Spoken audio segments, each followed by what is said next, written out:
Yeah, that's fine. I'll just intro. I'll intro and fuck around right now. I put Colby on the live. Oh, we're live? Ladies and gentlemen. Good. Ladies and gentlemen, the 2023 MLB Draft is upon us.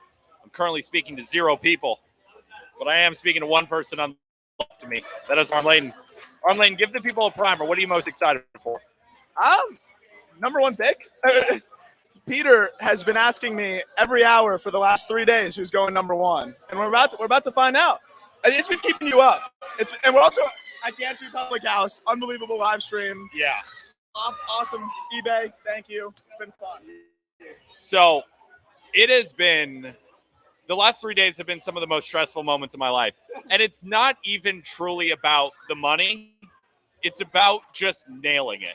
Last year we had Jackson Holiday plus 1,100 to go number one overall. And I was trying to replicate some of that magic. Can we replicate it today?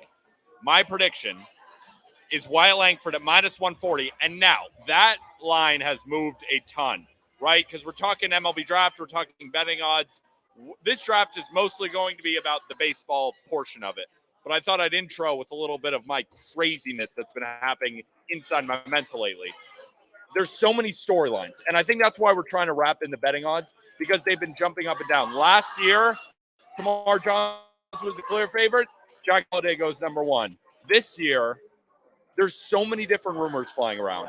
Dylan Cruz, consensus number one overall pick, right? And we all thought it, no doubt about it. That was our first mock draft. He's the best player in this draft, at least in our opinion. Paul Skenes, one of the best pitchers to come out of the draft, maybe ever. Wyatt Langford, not that far away from Dylan Cruz, and a very good candidate to go number one. Max Clark, incredibly talented, 5-tool level high school player. On social media. Tons of clout on social media. Walker Jenkins, not as much clout, arguably more talent. An incredible left-handed bat. You can hear Jack in the background emceeing for eBay for a little bit. But in this portion, we're going to go through each individual pick. We're going to analyze it. And if you guys have any questions in the chat, Producer Cohen, do we got people tuned in right now? Phenomenal. It's good to see everybody. Awesome.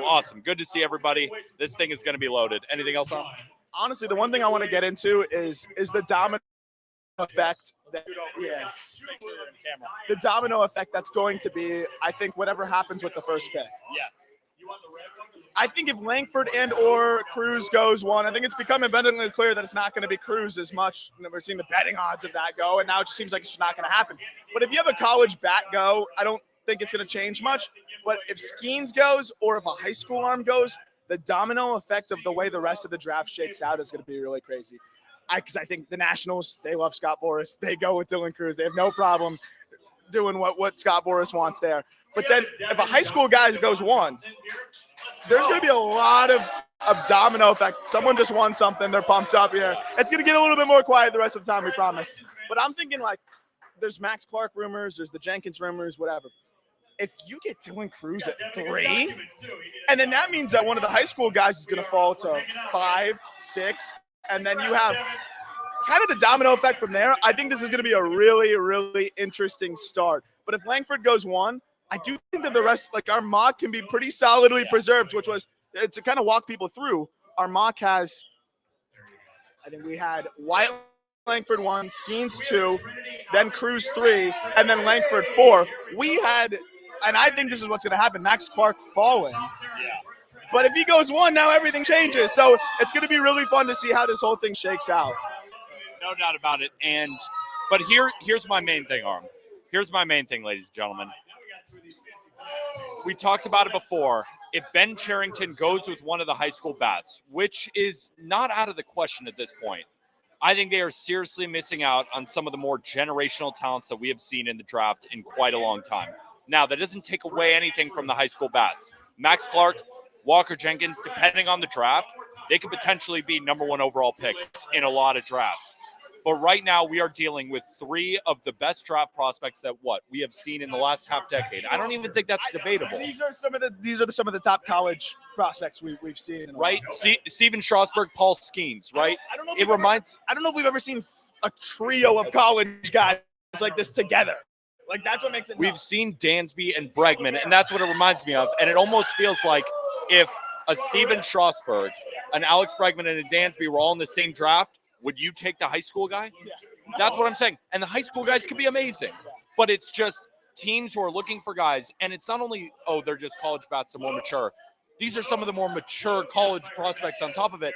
Skenes could be up by next year. Cruz could be up by next year. Langford could be up by next year. And I'm repeating myself because it's all true.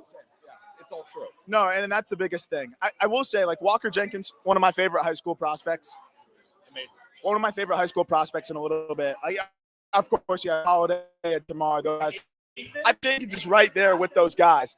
But this draft is so chaotic because I feel like this is the one where you don't overthink it. And we've talked about that. But even if you want to save some money, go Langford. And I think that's what they're going to ultimately do here. I think we're waiting for the pick to come in, and we're trying to keep up. Also, you hear Jack right now. I hope he shuts up relatively soon so we can just get on the stream. Yes, Jack, they know that there's food here. So thanks, Jack. Come on down with us now. So we got to find a way to get the draft on that TV too so we can keep up. But what we'll do is Jeff passing? Can we get the draft pulled up here? Hold on, we're getting the draft pulled up here. We'll obviously we'll be notified whenever the pick comes in. We're welcoming in Jack McMullen finally. Yeah, Jack, do you want to swap? MC Jack. Do you want me to be the MC and hand it off to the professionals here? How do you guys want to do this? You want to be MC? I wouldn't call myself a professional at all. I would. Not the slightest. Yeah, man, you want to MC? I'll MC. Yeah, you be the quarterback. We run a spread offense here at Just Baseball, and by spread offense, I mean we sit like we man spread and we talk baseball. Yeah, not directly cheek to cheek, but somewhat close. So we're hanging out, man. What did I was while I was doing the facey thing here, the giveaway. So what we were discussing was there's been, first of all, in the betting odds, there's been a lot of movement, but more importantly, what are your thoughts if the Pirates decide, you know what, we are going to take the high school bat, whether that be Max Clark or Walker Jenkins? Aram and I are in the same boat where we feel like it's a huge move. Like it's, and I would venture to say it's a crazy move because of how good these three guys are. In my opinion, it's as if Dansby Swanson, Alex Bregman, and then Steven Strasburg are in the same draft. And while Max Clark and Walker Jenkins could go number one in other drafts, you have those three at the top. If I'm Ben Cherington, I cannot take the high school player. I just can't. Yeah, so I think that's really interesting that you bring up Swanson and Bregman, because think about who was number 3 on that board, right? Swanson went 1, Bregman went 2, Brendan Rodgers went 3. Yep. And it was, high school shortstop, but it was 3 shortstops that were really good. One had true staying power, one had moderate staying power, and one was Brendan Rodgers. And like Rodgers, there were a lot of people. But there were a lot of people that thought that Rodgers was 1-1, right? There were a ton of people that thought that Brendan Rodgers was 1-1. This proves that like high school guys work out, less of the time than college guys do. Like there is a benefit to going to college. Yes, it's, hey, you get to play on a national level and you get to play on SEC Network and you got, KP Omaha calling your games in Omaha. Like that's awesome. But there's a level of risk that you do not get with college guys. Everybody has risk. Skenes has so much risk. Cruz has risk. Dylan Cruz has no risk. He has risk. There's a chance that Dylan Cruz does not reach the percentile outcome that we expect him to. The thing is, wouldn't you agree, though, that of draft prospects, maybe in the last decade, Dylan Cruz might have the least amount of risk? And I really want to point it to Aram, too, because I think he's been making a lot of really good points about pitching and about the difference between taking a hitter 1-1 versus a pitcher, even if, let's say, all things are created equal. Let's say in my draft model, I'm Ben Cherington with my draft model has Skenes being the clearly better big leaguer than Dylan Cruz, Wyatt Langford, and the bunch. Still, do you still draft the pitcher? And your breakdown over the past, and you can check out the mock on justbaseball.com, the way Aram has described taking a pitcher first as a hitter, really that. So I want to hear your breakdown on that. Yeah, and the crazy thing is that we keep hearing Skenes might be an option. Skenes would be a fine option.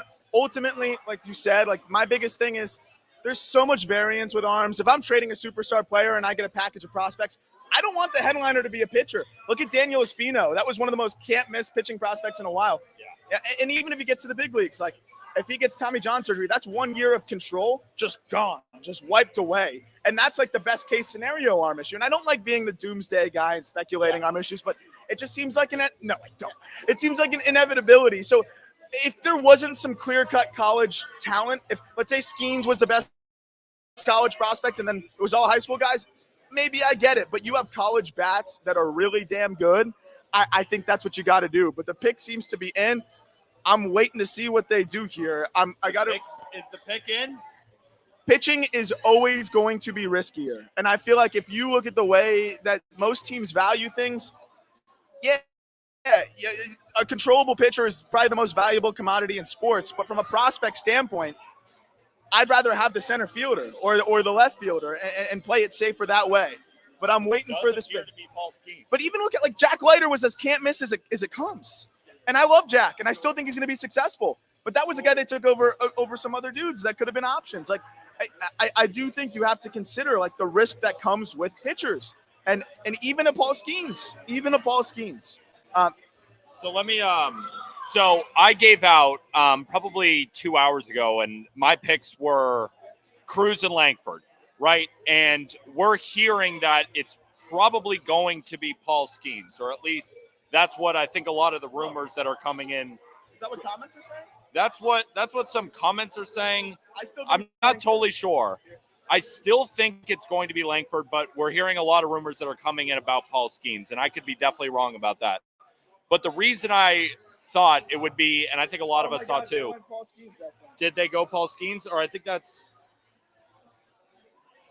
is it Paul Skenes? Went Paul Skenes. Paul Skenes went number one, and I lost both of those picks. So, so we got Manfred walking to the podium right now. I think he's about to announce Paul Skenes. They just showed Paul Skenes. The Pirates select. Let's see what it is. He's got his opening monologue.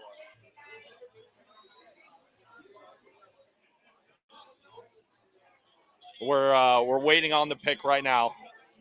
Oh, you know he's gonna milk this shit out. Rob Manfred, go ahead. So here's the thing. We're really excited because it says Pirate selection and Rob Manfred is talking, but this is the opening monologue as well. So he needs to get the opening monologue in. No, we've got Griffey. We have Ken Griffey Jr. Did they pop Skenes by accident? Well, sources from Robert Murray. Skenes done. Jeff Passan just tweeted it.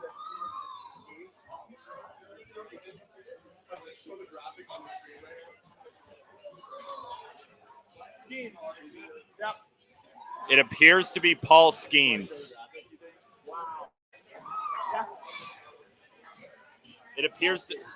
The thing is, it hasn't officially been announced, but Passan, it is Paul Skenes. So Paul Skenes goes number one overall to the Pirates. It's a great pick. I mean, it is a great pick. Would we have gone with the pitcher number one? Probably not. But if you're going to go with a pitcher, you might as well go with one of the best in a very long time. You want to go or should I? I think I like it. I'm not sure. I'm sorry. I wish I could give you some loaded takeaway here, but what fascinates me about this is how guarded the Pirates kept this. And honestly, at no point did I think that they were going to take Skenes. I know that there were some reports. That they were thinking Skenes. More of what I saw just being in the Pirates circle is I would like if they took Skenes. I am on the Skenes train, but nothing that I looked at and I took as word said that the Pirates were interested in taking Paul Skenes. I thought it was going to be Cruz, and then I thought it was going to be high school bat, and then I thought it was going to be Langford, but never once did this happen. How many minor league starts does he make, Aram? I think that a big part of this conversation that might have been had between the Pirates and Skenes was predicated on that. It's not just about the money. It's about how fast am I getting to the big leagues, because that's part of the money too, right? Let's say you you get him to agree for lesser money. We were talking about this, actually. If you get him to agree for lesser money, but you say, hey, we'll fast track you quick, he's going to make that money back on a prorated MLB salary. So I think that to answer your question, I don't think he makes that many starts in the minor leagues. I don't even think he pitches a full minor league season. And I think that's a big part. I'll give it back in a second. I think that's a big part of why Skenes maybe agreed to its underslot. It definitely was underslot. And I'm really interested to see what the number is. The Pirates are going to save a lot of money. They may have saved more on this pick of Skenes than they would have saved on Langford. And if you can do that and get the arm, that's by far the best arm in the draft, I get it. I really do get it. But they better save a good amount, because otherwise this is a really risky pick. Real quick follow-up. This is the burden of only having one mic, right? But real quick follow-up to that. Do you think his professional debut comes at my ballpark? Do you think it comes in AAA? A couple in double. I think maybe 2 in double. If that, yeah. He might come to Indy. This is also really interesting, and I will add this. It's great for me.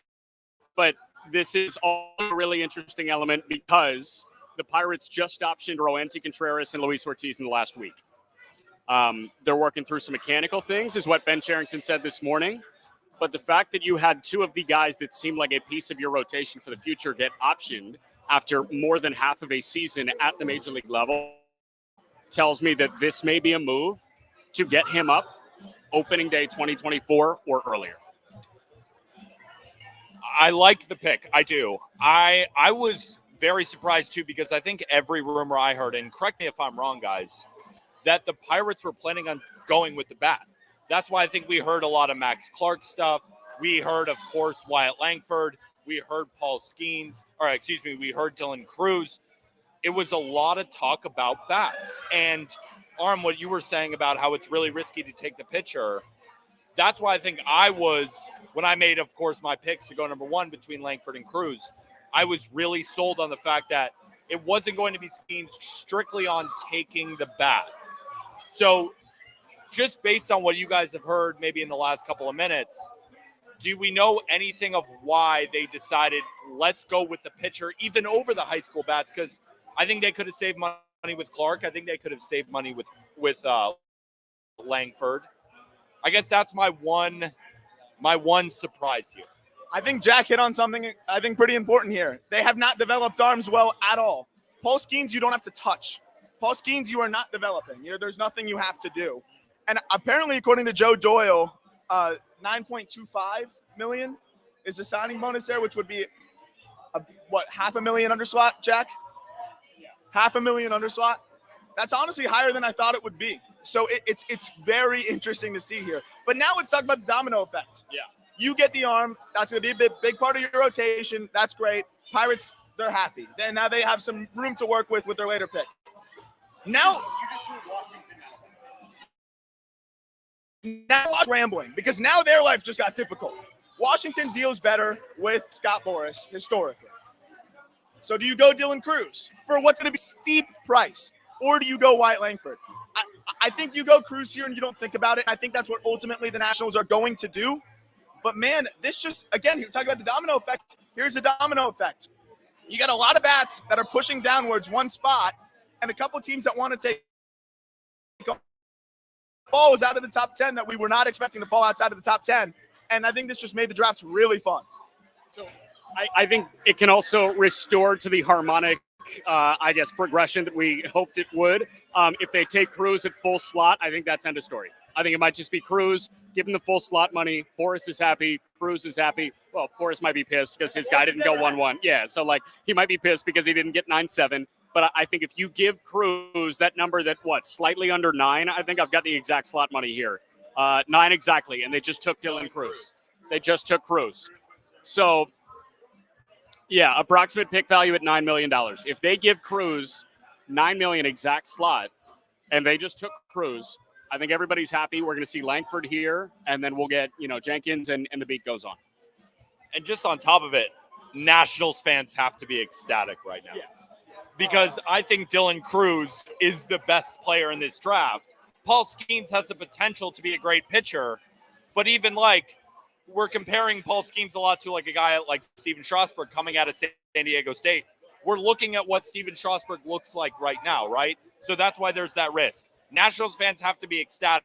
And the thing is that, and there again, probably go at Langford, they also have to be ecstatic.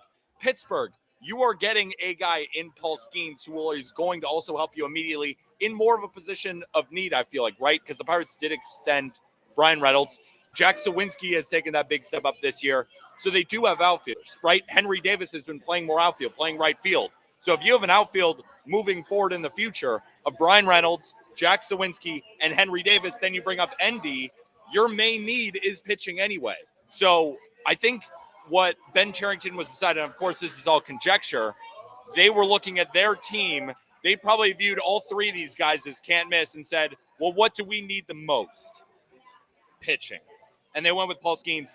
And the Nationals now, talk about the implications, Aram, of the Nationals, because we just saw a lot of guys in the Futures game, including Brady House. You probably love the Dylan Cruz pick to Nationals. I absolutely love it. And this is the thing is, now you're the Washington Nationals, a team that, they did phenomenally on the Juan Soto return, but a lot of risk in that return. And now, a lot of their prospects, high upside, high risk. James Wood has a potential to be one imaginable. You get one of the highest floor prospects we have seen in this draft in some time. And now all of a sudden, you have to feel really good about what's happening. The Nationals are playing better at the big league level than people thought. I think they're closer to competing in the next couple of years than people thought. And, people can say, oh, yeah, you draft by need. To Peter's point here, you don't draft by need, you draft best player available. And the Pirates said, we're going to take the best player in the draft. These are three guys, as we mentioned, that are going to get to the big leagues as fast as any college player that we've seen in some time. You have to be thinking about your big league team. They're all getting there in a minute. So I love this move for the Nationals to be able to get Dylan Cruz. I think this is going to really help solidify what is a really strong farm system now. And Cruz is one of the higher floor prospects we've seen. And they need that because Hassel's been struggling. We talked about even Brady House. I love him. He's a top 100 prospect. High risk, high reward here. This is somebody that can be fast-tracked, can be in their outfield very quickly. He's going to lap all of their top prospects. Whole lap James Wood.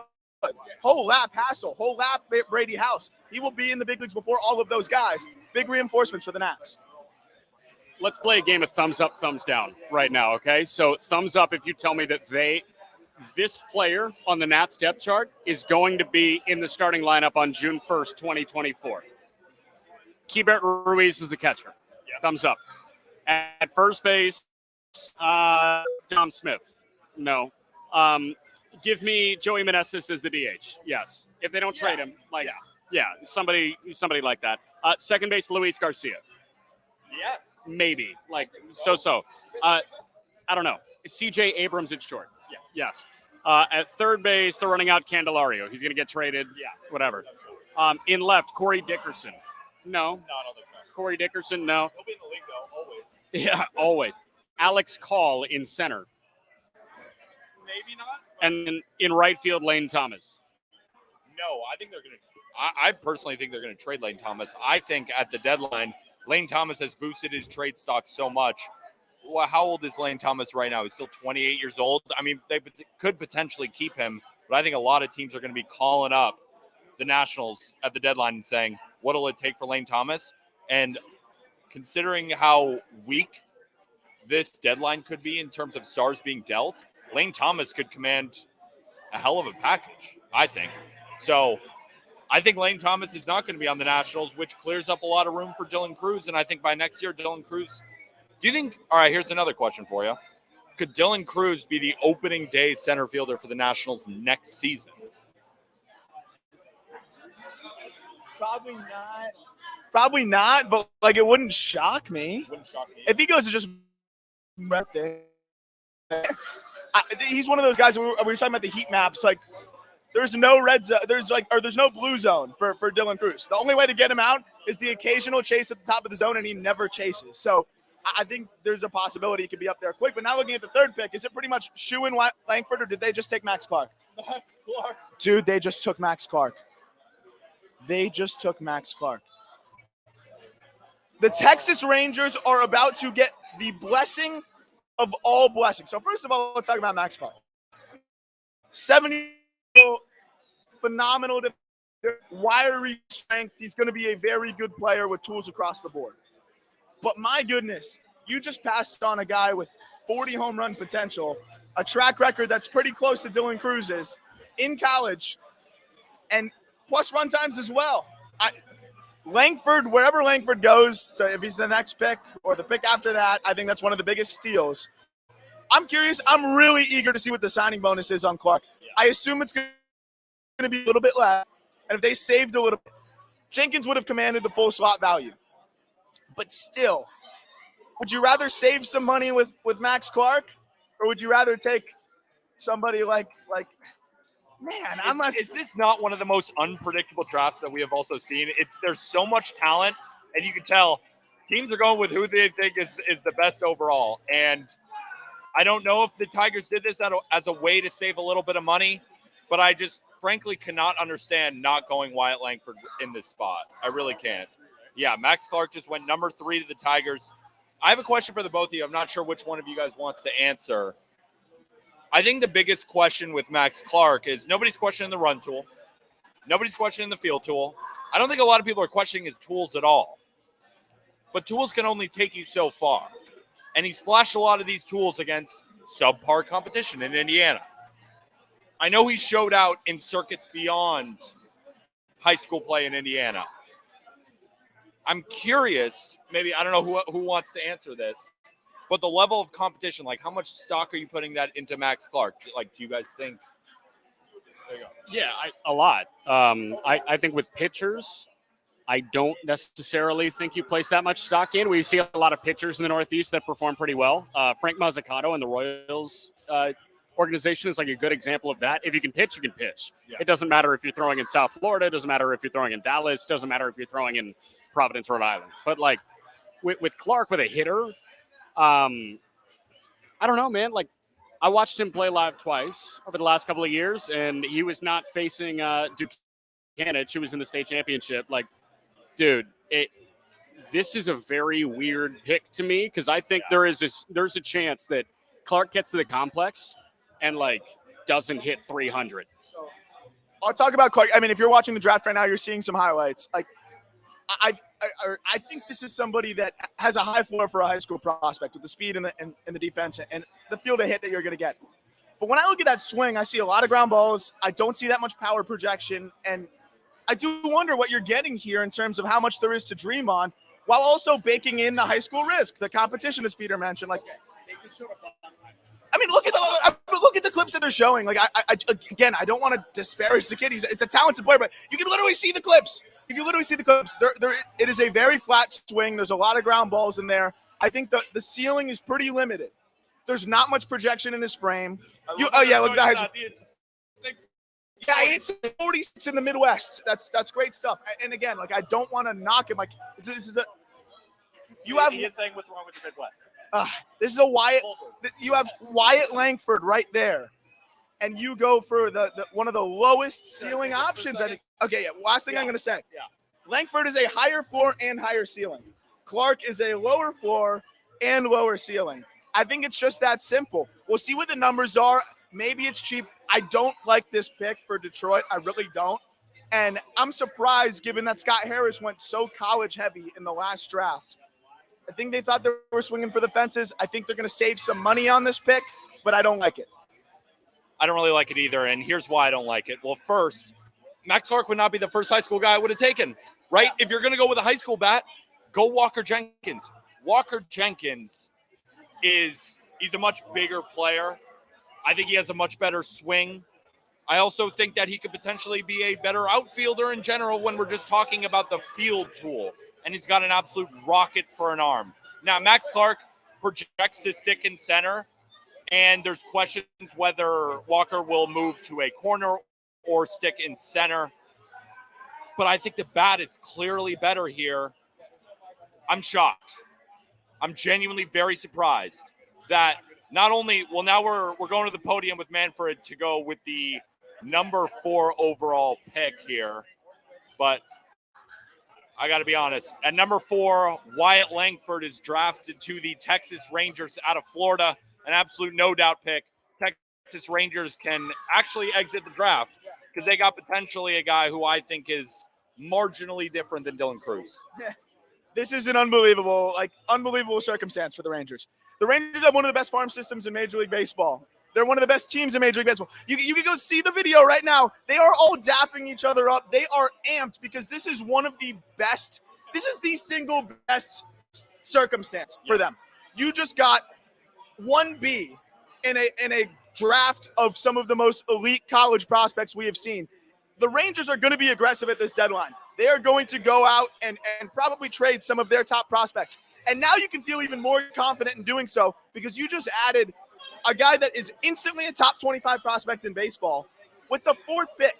This is the best pick in the draft thus far, I think. I mean, it's relative to Dylan Cruz to Washington is pretty damn good too. But relatively speaking, You're getting this guy at 4. I think that's pretty freaking absurd. This is an unbelievable, unbelievable circumstance for them. And I think if you're a Texas Rangers fan, baseball it's thriving. Your farm system just got even stronger. And to put it into context, because I know people want to know, where are these guys going to slot in our top 100 list? Paul Skenes is instantly a top 20 prospect and a top 3 pitching prospect, maybe the best pitching prospect in baseball. Dylan Cruz prospect. And Wyatt Langford's a top prospect. So the Rangers just got a top 20 prospect that easily. This is one of those, don't overthink it. Chris Young wins. And I think they did overthink it. They tried to go the easy route maybe with taking Jack Leiter, the college arm. It hasn't panned out exactly how they wanted it to. They went Kumar. They tried to get creative. That was interesting. This is a great, great third opportunity here. Third draft here with Chris Young. And, man, you got to be pretty happy if you're a Texas Rangers fan. So, Jack, we just Why are you pulling up the strip? We got it right here. we just basically talked about how amazing the pick is with Wyatt Langford going to Texas. Any additional thoughts why you also love the pick? Because I think it's consensus that Chris Young and the Rangers front office did an excellent job here, and they did not overthink it. They took best player available, and arguably he was better than Max Clark. And I don't know who else is arguing the other side. Not arguable from Arm Layton. Well, I think it's a terrible pick. I'm kidding. No, I think that was an awesome pick. Again, it fell into their lap. How do you not do this? So now my question is, where's Jenkins headed? Well, so, and this is only what we've heard, is that the Twins want to go with a college bat, whether that be Jacob Gonzalez, whether that be Kyle Teel. I'm not ruling out a Jacob Wilson type either. But it's also, things have been a little bit screwed up now, right? I think a lot of people had the first 3 college bats. I think it's kind of fun. And then Max Clark. A lot of people thought Max Clark would go 4. Now, Max Clark, I thought it would be if it ended up going Skenes, Cruz, and Langford in any order, then the draft doesn't change much. But Clark going 3 kind of alters things a little bit here because now I think the Twins ultimately are going to still go to their underslot spot here. And we should talk about what we have in our mock now, too. We had Kyle Teel going 5 at an underslot. I know Keith Law had Jacob Wilson going, Jacob Gonzalez going, thank you, as a possible underslot. I think the consensus is they're going to underslot here, which means now they're going to overslot because this draft is already nuts. But no, I think for the Twins, it makes sense to underslot here. They have a lot of other capital to work with. And for them, I don't know if it just changes much for the Twins. I think whatever their plan was is exactly what their plan was, except if they thought they were never going to have a shot at Walker Jenkins. If you thought you were never having a shot at Walker Jenkins, and now you do you abandon your underslot strategy? I think I would. That's how much I like Walker Jenkins. If my plan was to underslot, I had some handshake agreements with a couple different college players, some handshake agreements with some high schoolers that I was going to overslot with my second pick. I'm saying fuck that, and I'm taking Walker Jenkins. It's that simple to me. That's how much I like Jenkins, and I'm really interested to see what the Twins do. So I have another question. Oh, and there goes. Walker Jenkins was just selected 5th overall to the Minnesota Twins. The rumor was, like Aram said, that they would underslot a college bat, potentially Kyle Teel, Jacob Gonzalez, a slew of other college bats. But they go with best player available in our eyes, and that is Walker Jenkins, the outfielder, high school, from South Brunswick High School in North Carolina with a commitment to UNC. And what I was reading a lot about is that his commitment to UNC meant a lot to him. Really smart kid. It's obviously hard to get into UNC, right? But I think the Twins are going to offer him, the Twins are going to offer him a pretty penny. So if you're also watching the draft on MLB Network, I want you to watch some of these highlights of Walker Jenkins. There's a ground ball for us to put a wrench in our entire argument. But Walker Jenkins' swing is box office, right? Look at this man. Just look at the profile picture of this man. It's just between him and Max Clark. I think the Twins did really well here. I don't think this was the plan, and I think they're thrilled about it. And it's funny. Sometimes that's how things work out. It didn't work with the Blue Jays ultimately when they weren't planning on taking Austin Martin, and he fell into their lap. This is kind of one of those situations, but I think it's going to work out a lot better. Jenkins' swing reminds me a bit of Manzardo, but he has more present power at a younger age. He's a better athlete than Manzardo, and obviously Manzardo is one of the higher floor bats in the minor leagues. Jenkins, this is one of the best outcomes for Twins fans. I think they have to be absolutely amped. But now, you look at the next picks, the A's, I think, are without a doubt underslotting, and now they have a few more options to underslot with. We mocked Chase Davis, thinking that some of the better underslot options would be gone. I don't think Chase Davis goes here now, the college bat out of Arizona, because they're going to be able to go with a few different other options now. I mean, we thought that Teel would be gone. They couldn't go Teel. They love going catchers. I know they've done it. Soderstrom's not going to catch ultimately, though. I think this is a spot where they could easily go that route. So we'll see what they end up doing, but I think that there's a little bit more freedom here for the A's to underslot, which I think works into their favor as well. More draft prospects for them to pick from. So this shakes things up a little bit, but I think that pick of Walker Jenkins kind of sends us back on the track that we thought we were going to be on. And if the A's go underslot here, I think we're right back on track. I am really interested to see where Teel ends up going. And this A's pick, I think, could be another, domino. It could kind of affect the next few picks, depending on how things go. Oakland A's here.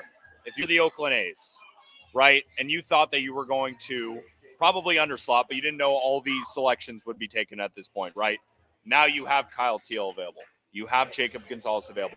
You have Chase Davis available. You have a lot of good college bats that you can go to. So right now the A's are probably sitting there thinking, all right, now we're just going to take the best one available wall, so all of them could be underslot. Who do you think the A's end up going with in the spot? I would assume one of these shortstops or Chase Davis. I would assume a Jacob Gonzalez or a Chase Davis. I think this lines up perfectly for Teel going to Cincinnati. I think Reds fans should be over the moon right now. And we'll see if Nick Krall is thinking in another way than we are.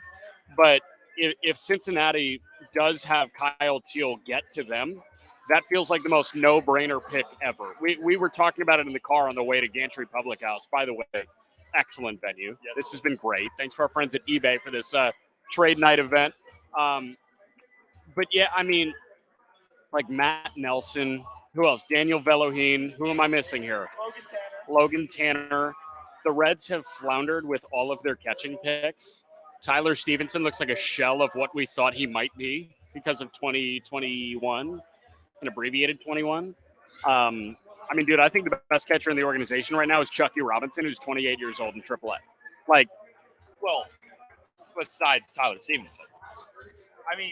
The thing is, Tyler Stevenson's, I kind of agree with you. I'm a little bit down on Tyler Stevenson right now, only because I don't know if he's going to stick behind the plate long term, and it's not like his bat is so good that you can obviously get away from it. So go get an amazing defensive catcher, or But one more thing: what if they went pitcher, right? Because right now in the organization, Graham Ashcraft has not lived up to some of those expectations, right? Even though he's found his groove a little bit in the past couple of starts, you got Nick Lodolo on the shelf right now, and it's not. I'm not saying that, right? They're going to draft a pitcher because of current pitching problems. But you can never have enough pitchers, and Rhett Lauder will be available. So I think the question is, of skipping past the A's when we shouldn't be, and we're more talking about the Reds. And the reason why we're skipping past them right now is because I think the A's have a certain plan. They are going to draft whoever college player that they think is best. Our mouth wide open. They just took Jacob Wilson. They just took Nick Allen again.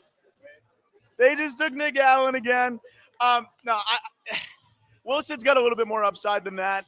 There's some projection in the frame. But I think it's really important to note something. He played in the WAC. He didn't swing and miss ever. There wasn't a lot of reasons to swing and miss. He played in the WAC. I will say this guy has more projection than Nick Allen, so to speak. But he also is not this wizard with the glove. He doesn't have plus run times. You're really hoping that this guy taps into more power. The makeup, nothing but great things there. Bloodline, his dad was a phenomenal baseball player.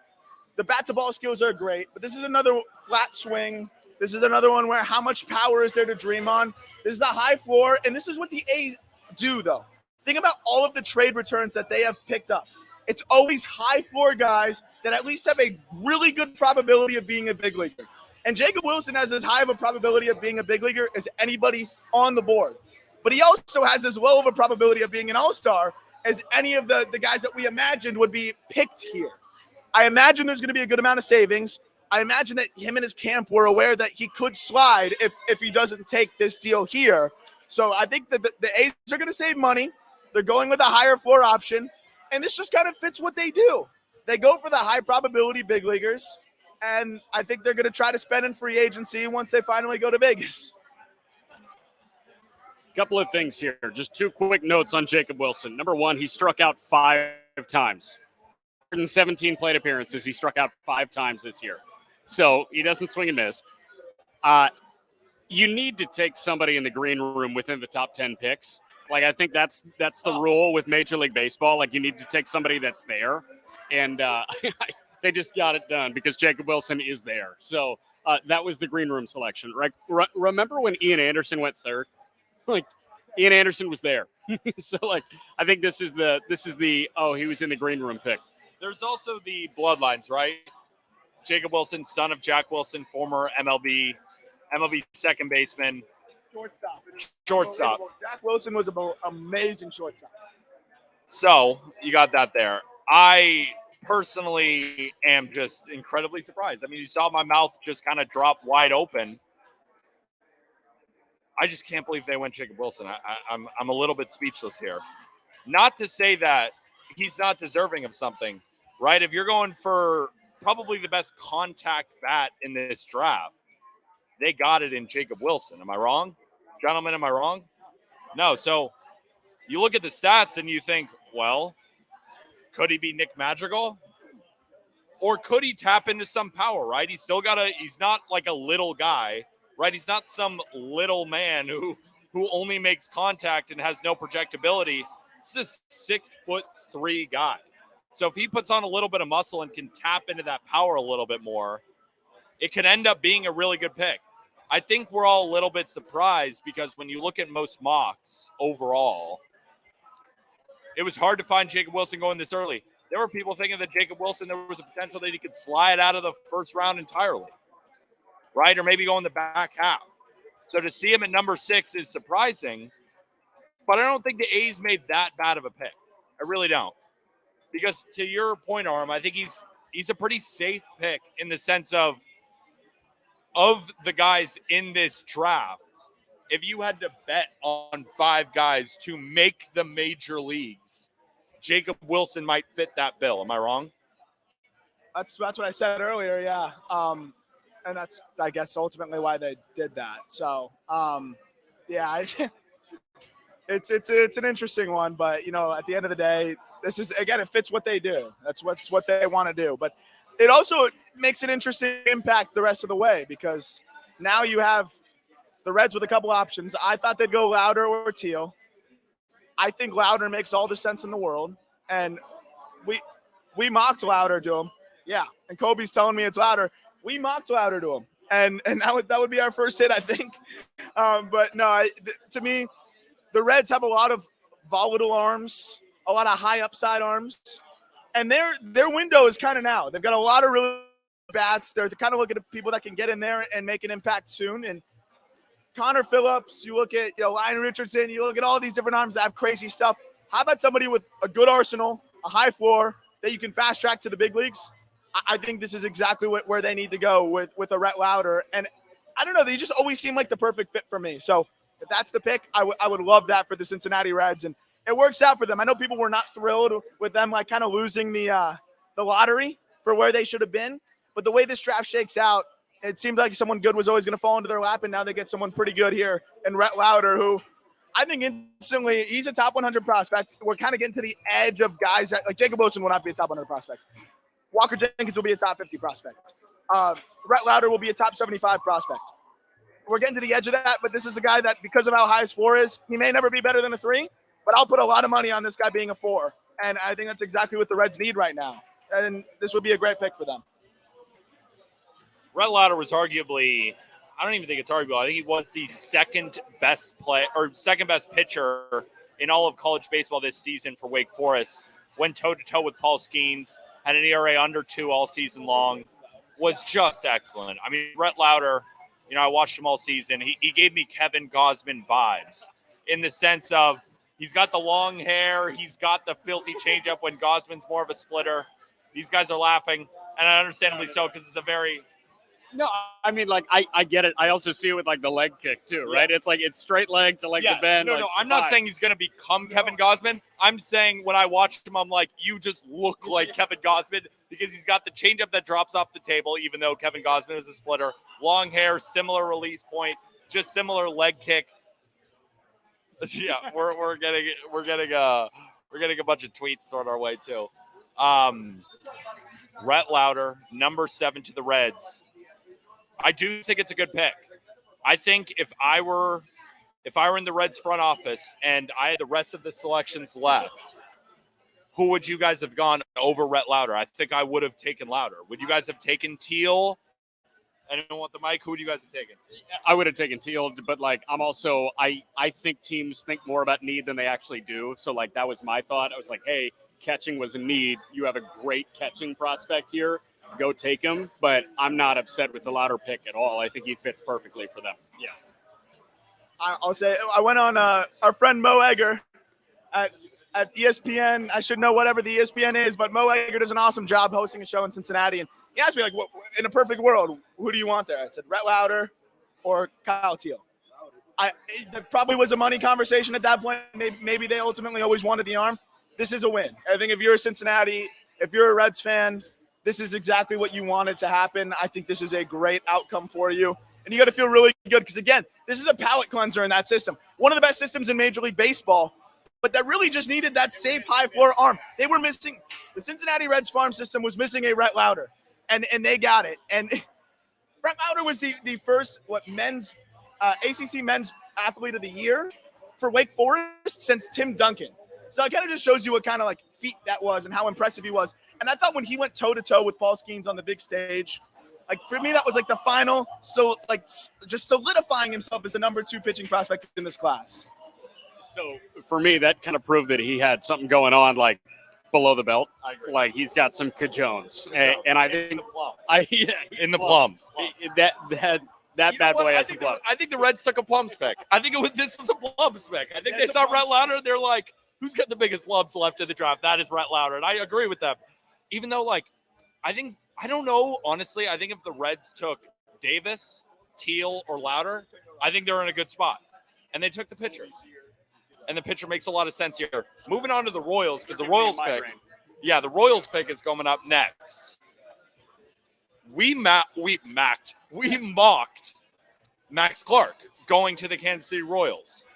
Were you mocking Max Clark to the Royals based on he's now the best player available after you did the front 7?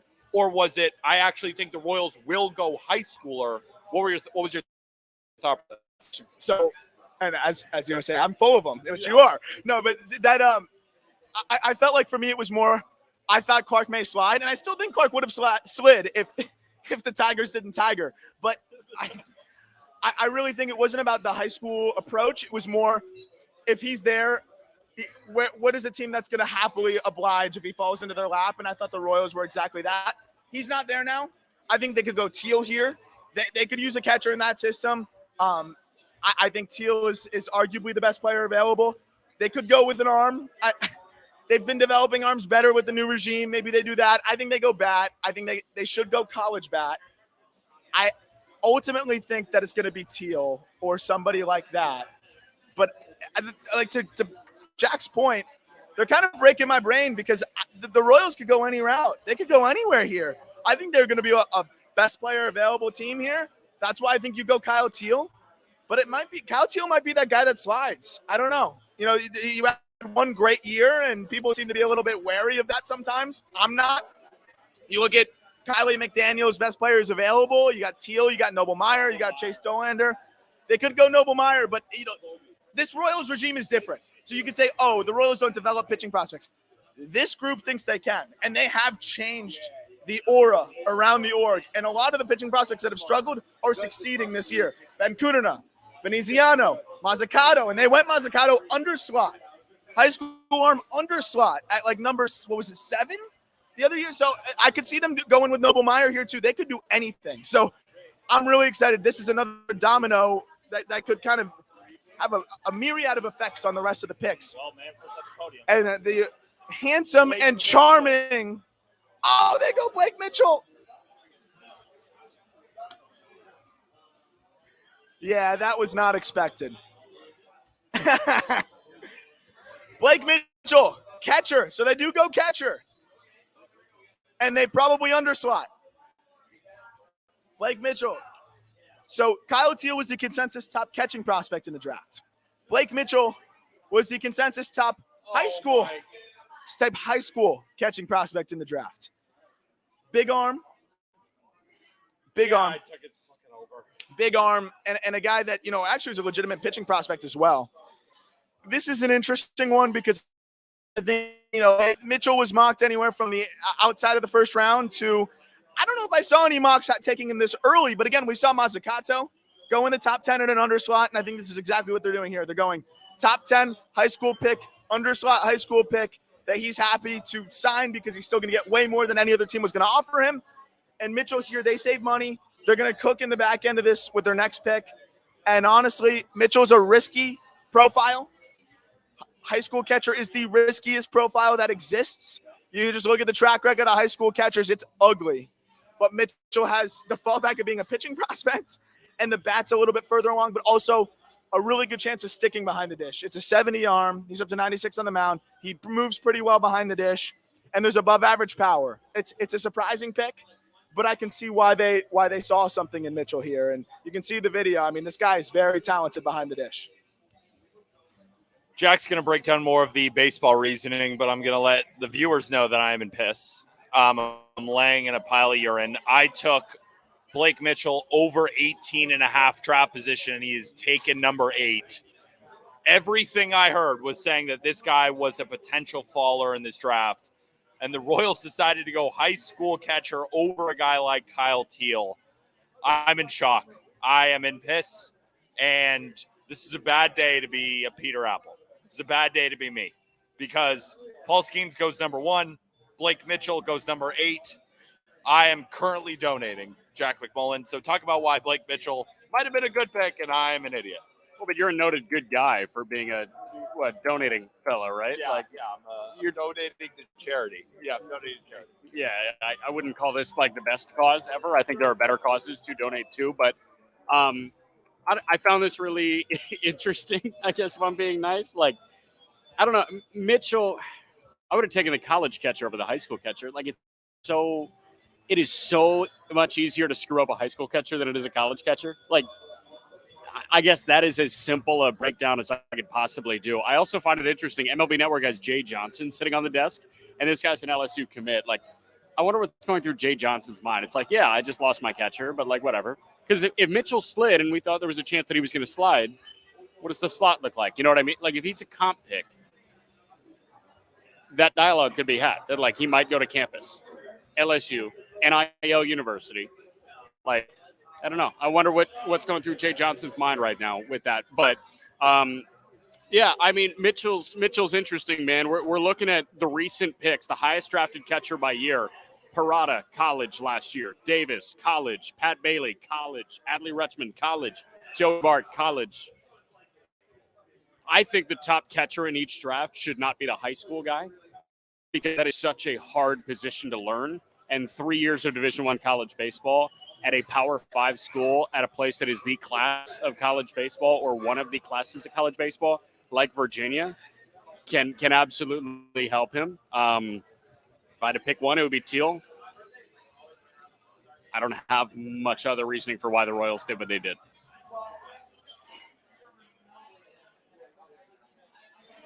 I can't believe it. I simply can't believe it, ladies and gentlemen. I can't believe it. I can't believe it. But we move on to number 9 with the Rockies. Dolander. It appears that it has to be Dolander. Go ahead. I just had one thing. We mocked Dolander. What do you think? I know you've seen plenty of Dolander. How do you feel about Dolander going to the Rockies? Underperforming college pitcher who goes to the Colorado Rockies, Peter. This should have bode really well for his career. Colorado. So we joke around a lot about Rocktober and all that. I mean, if I'm a pitcher, and I'm just being completely honest with you, I am so upset if I'm going to Colorado and playing in Coors Field, basically on the moon. So, yeah, I did watch a lot of Chase Dolander this year. And last year, he was moving into this season the consensus best pitcher alive, not named in any minor league. Yeah, he was ahead of Skenes. He was ahead of everybody. This year, didn't look exactly the same. Now, the stuff didn't take that big of a drop off. Now, Rob Manfred is approaching the podium and is going to make the pick, and it is like we assumed. There's Dinger right there, too. So it did go to Chase Dolander, and I think if you're the Rockies right now, that's who you should have taken, right? I think it's a good pick by the Rockies. Pretty risky, right? Because a guy who is so heralded going into the year, who falls below expectations, and then you still take him high, but there is still so much to dream on with Chase Dolander. So we joke around. It's like, if I'm Chase Dolander, I'm not very happy about going to Colorado, but that's not what Colorado's in the business of doing. They want to take pitchers because the pitcher is ever going to go to Colorado on a free agent deal, so they need to take them in the draft. And while Dolander is risky based on underperforming this season, there's also enormous rewards if he can find it again. 100%, my friend. You drill it there. And, like, here's the thing. I think any pitcher that you draft is going to be risky in Colorado, right? So why not draft the guy that could be so good that it doesn't matter that he's pitching at altitude? If you talked about it, like you did a preseason rankings and you were putting out videos and you were talking about how, like, when you did your preseason rankings, it pretty much no one was pushing back that Chase Dolander was the most impressive arm out there. And that guy's still in there. It's potential for plus pitches, both with the slider, but the changeup is really good. Like, there's a chance this guy is just so damn good it doesn't matter that he's on the moon. So I think you got to take a shot with somebody like that. And ultimately, we drilled another pick in the mock. Where, can I just spoil this? The Marlins draft scared, and this is what the Marlins do. They draft scared, and they're going to take the industry safest pick. I think the industry safest pick is Jacob Gonzalez. The industry safest pick was Jacob Berry last year, and the perceived, no one can say you made a mistake, and even if it doesn't work out, everybody said he was going to be good. Jacob Gonzalez is that guy. I do think that's how the Marlins draft, and I think they're going to go with Jacob Gonzalez here, and I think it's going to be a mistake. I like Matt Shaw a lot better. I'd even take Braden Taylor over him. Gonzalez is my prediction. Did they take Tommy Troy? Oh, I'd prefer Tommy Troy. Absolutely. I'll get into Jacob Gonzalez when they inevitably pick him, because this is shades of Jacob Berry. Like, I knew it was going to be Jacob Berry, and then it was Jacob Berry, and it was like, I think Why wouldn't they take Teel? Oh my God, I forgot Teel's still there. The same reason they didn't take Brooks Lee, dude. The same reason. They have no idea what they're doing when it comes to the draft. If the Marlins don't take, and I said the same thing last year. Okay, I'm in on that. They take the prep righty, who's up to 96 on the bump. 98 on the bump. 6'5", big dude. Look. Surprised? Like, Yes. When you were just talking, it's like they're probably going to go coach bat. They need a catcher, right? Like, when they needed a catcher, right? You look at Jacob Stallings right now. Nick Fortes has been. Teel is right there, but instead they go high school pitcher when they might just be kind of going into their strengths, right? We're really good at developing pitching. We keep doing it. We're doing it with Yuri. They're doing it with Braxton Garrett. Yeah. And, Sandy's having a weird year, but, I mean, it's still Sandy. He wasn't. Develop pitching, probably looked at this draft and said, we are not very good. And simply put, maybe now their goal is in the Kim Nang era, they're saying, you know what we're really good at? Drafting and developing pitchers. That's what we're going to do. And then we're going to get a really good pitching staff. We're going to keep doing what we do. And you know what? We're going to make the Pablo Lopez for Luis Arias trade. We're going to sign the Jorge Solers of the world.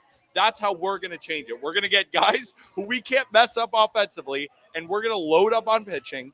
And when we load up on pitching, we have the best shot of making him the best big leaguer possible. And I love it. Yeah, you drilled it. You drilled it, man. Like, that's 100%. The Marlins farm system has become the worst. Noble Meyer. The Marlins farm system has become one of the worst in Major League Baseball. Not because they've made trades, because they keep drafting bats in the first round that don't pan out. So to your point, like, at the end of the day, your farm system is either a way that you replenish the big leagues, or it's how you have trade capital. And if your trade capital continues to get diminished because you keep drafting bats that don't pan out and their stock goes down, why don't you just lean into your strength, like you said, draft high upside arms, develop those arms, and oh no, if your top 20 prospects are all arms, that's fine by me, because at least you have 20 prospects that are good. Right now, the Marlins have very few good prospects. They have one of the worst farm systems in baseball because they keep drafting bats that don't pan out. So I like this pick from the Noble Meyer perspective. We had him going one pick later to the Angels. This is a really talented arm that, if they can develop him properly, he's already shown a feel for the changeup. So if the Marlins can teach him that changeup, fastball's up to 98. You can't teach that with good life, and he already has an above-average breaking ball. This guy instantly becomes their best prospect. Already, the second he signs, he's the Marlins' best prospect. That's what you need, and if you can get the most out of that guy, do you trust the Marlins to get the most out of any bat that they draft? Do you trust the Marlins to get the most out of legitimately anybody who they could have picked that wasn't a pitcher? No, right? So I like this pick for the Marlins. I didn't expect it, and I like it. They're definitely good to go with the bat with the next pick, though, I'd assume. Jack, we were kind of talking about the Marlins approach to this, right? We keep expecting them to draft the bat from college, and then, you're going to hit on one eventually, right? But what I was talking about with Aram right here while you were over there was, I think they're buying into their strengths. What the Marlins do really well is they draft and develop pitching.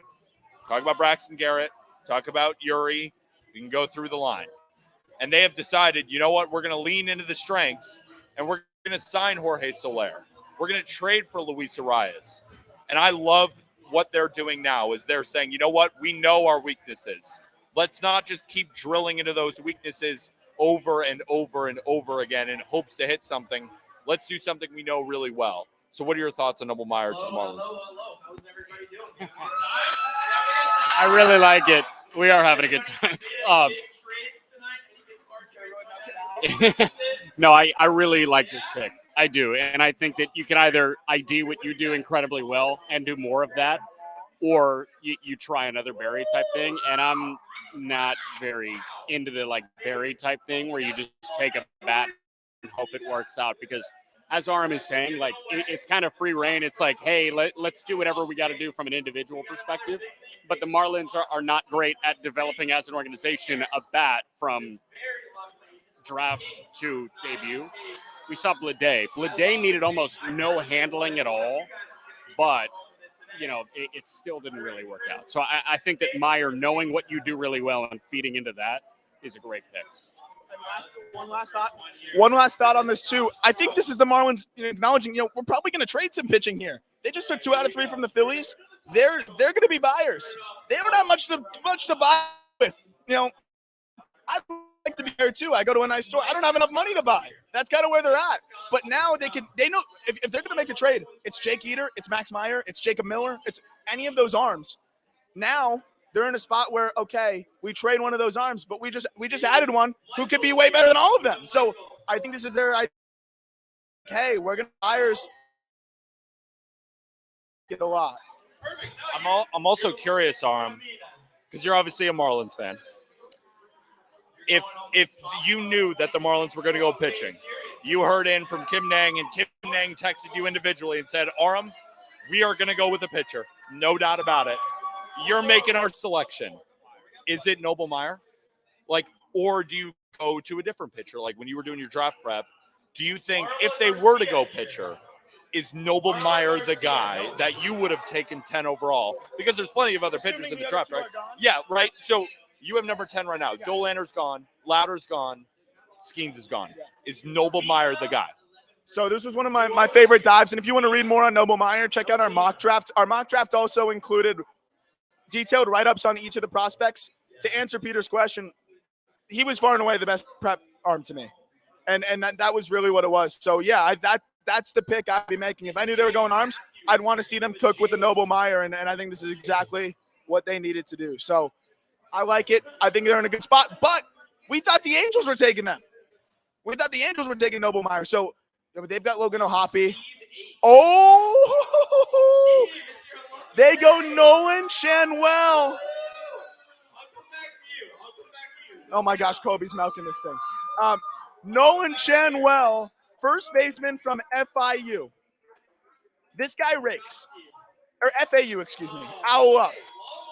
So people can talk about the competition.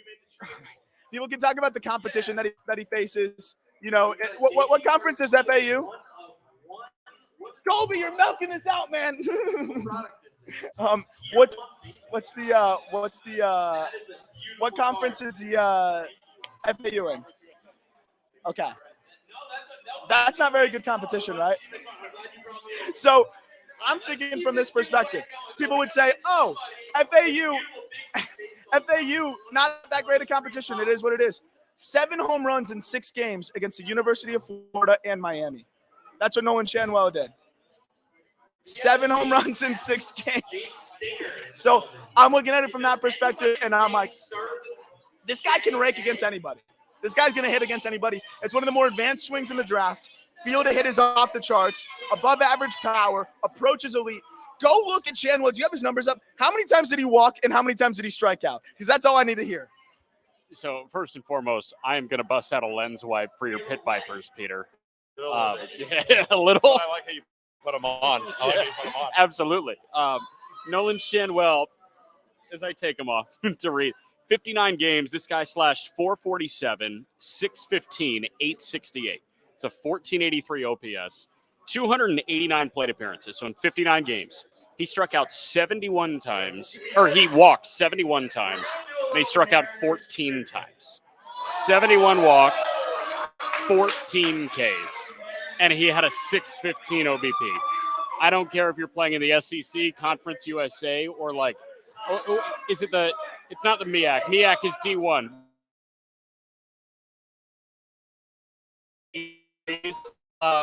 Northeast, like Bowdoin. What's that conference for all the D3s? I don't know.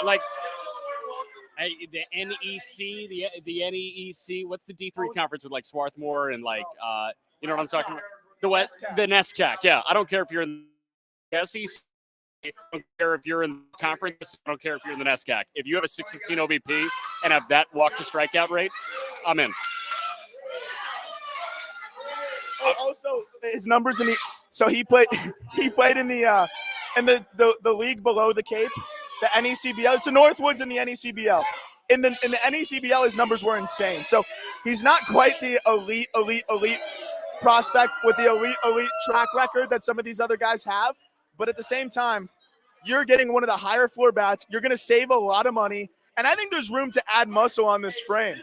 He's 6'4", already producing above average exit velocities. And again, it's an elite field to hit. This is going to be my second Manzardo comp, but this is another guy that is cut from the same cloth as Kyle Manzardo. And I love this pick if they're saving enough money. FAU has produced plenty of professional talent, plenty of big league talent. BJ Murray, who was in the Futures game here, FAU guy.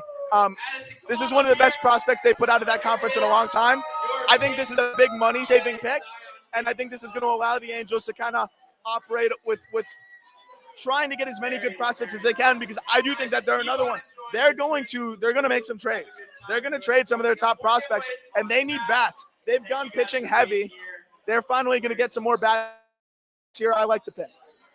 Just to peel back the curtain a little bit, our brains were a little bit scattered there, and it's not due to the pick at all. So we're at the eBay event, which is fantastic, and they were just going crazy with all the giveaways. So if you're in the Seattle area, feel free to come by. We got 2 more hours here at the Gantry Public House.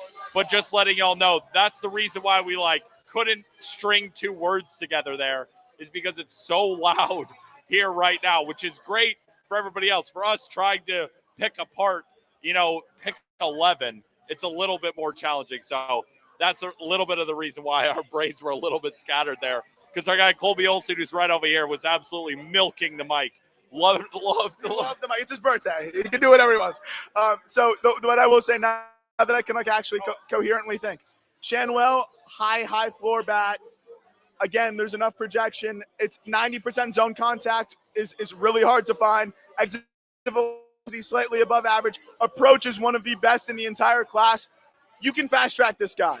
And it's similar, they went with Sonny DeShera. They went with some of these other guys that they wanted to throw right into Double-A. Not great, and that's the thing. There wasn't enough there. So instead, go in the first round with a guy that you can fast track with a little bit more talent. And they're going to send him straight to double. I bet Schanuel goes straight to double. If he goes to high A, he's there for a cup of coffee. But that's the biggest story for me here, is that Kyle Teel is still on the board. And I wonder, do you think it's because he didn't have the 3 consecutive unbelievable years? Tommy Troy goes to – okay, so Arizona goes Tommy Troy, probably another slight money saver. Troy, when it comes to zone contact, 94% zone contact. One of the best figures in the entire draft class. It's hard to find that. It's a plus hit tool. Above average power. I got to see this guy out on the kid. I was really impressed with what he was able to do with wood. A little bit of a barrel tip that he needs to clean up, but to already be doing what he's doing with the bat to ball skills with the easy plus hit tool, I think that says a lot. Run times are above average, but he's really savvy on the base paths. He's got the moxie. I think everything in his game is another guy that can climb quickly. And Arizona, I feel like probably this was a guy that was probably just top of their draft board. Some guys where you're surprised to hear, oh, this guy was at the top of our board. I think of the players available, for me, I think Arizona may have looked at this guy as the best player available for them. And I don't blame them. He's going to play second base. I don't think he can play short. Maybe you can put him at third. The arm stretched a little thin. But it's an easy plus hit tool with good complementary tools. I think if you're Arizona, this is another team, right? You're going to be a buyer. You got some really good prospects that you're probably going to trade. Jordan Lawler is off limits, but they've done well. They drafted Ryan Bliss in the second round. He's in the futures game. He's been awesome. I think they feel really good about their ability to identify these middle infield bats, and they add another one here with Tommy Troy. I really enjoy this pick for Arizona, and I think the reason that I enjoy it this much is because I think that this guy is cut from a different cloth than the middle infielders that they have in this system right now. I see the Cal Quantrill part of the graphic. First of all, I'm just staring at Cal Quantrill, but recent first-round picks from Stanford, Tommy Troy, Nico Horner, Chris Bubich, and Cal Quantrill. Pretty good pedigree right there from Stanford, right? And I agree. I like the Tommy Troy pick. I'll let you get back into it. Yeah, no, and I think the reason I like it is, you look at short, Perdomo is having the year of his life. And I think we all kind of view this as an out-of-body experience, not necessarily Geraldo Perdomo. Unfortunately. But even if, let's say it is an out-of-body experience, and moving forward, Geraldo Perdomo is 75% of what he's doing right now, still a good option there. And they extended Ketel Marte, but I think what the Diamondbacks probably did right now is they had a big board, and they said, who is the best player available? And they went Tommy Troy. I don't think they were – oh, yeah, my bad. Go ahead. No, but I think I like this pick because you've got, Perdomo, you've got Lawler.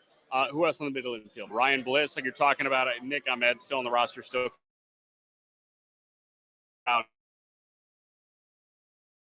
Or discouraged, he's could tell Mark spot. So I think that Troy adds a very safe bat to this organization that has some volatility. Like, I look at the big bats in that organization, and obviously the list starts with Lawler. Lawler's a high school guy that's a freak athlete. Then I look at Vukovic, another guy that is, freaky athlete, has some juice. But there could be like a bad year of AJ Vukovic in there. Troy, I don't know what a bad year for Tommy Troy looks like. I don't know if that exists. I don't know what an all-star great year looks like for Tommy Troy, but I don't think that there's such thing as like oh my God, get this guy out of my lineup here. And people are going to fall. Yeah, Matt Shaw to the Cubs. I love. One last thought on Tommy Troy. I think people are going to fall in love with him quickly as a prospect because he's going to be hitting in some very hitter-friendly environments. So the power is going to play up, and people are going to fall in love with him. But speaking of falling in love, I fell in love with Matt Shaw in this draft process. The more video I dug into, the data on him is insane. I mean, this is one of the best power bats in the draft, I think. And, I mean, this guy was hitting home runs 110 miles an hour, 450 feet.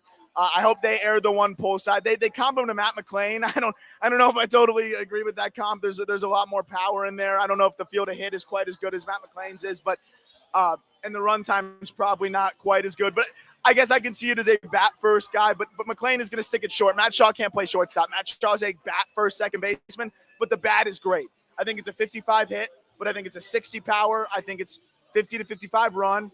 And for the Cubs, we had them gutting Arjun Namala. That was who we thought they were going to take. I like this pick, though. I mean, this is the best. I think the best available college power bat. They snag him here. Namala, I think, is going to go to the Red Sox now, though. I do. But the Cubs, I think, again, another instance where this is another team taking the best player available. I think this was the top player on their board, and they take him. By the way, Max Clark, I think, got the almost full slot value. I just received a text that Max Clark got almost the full slot.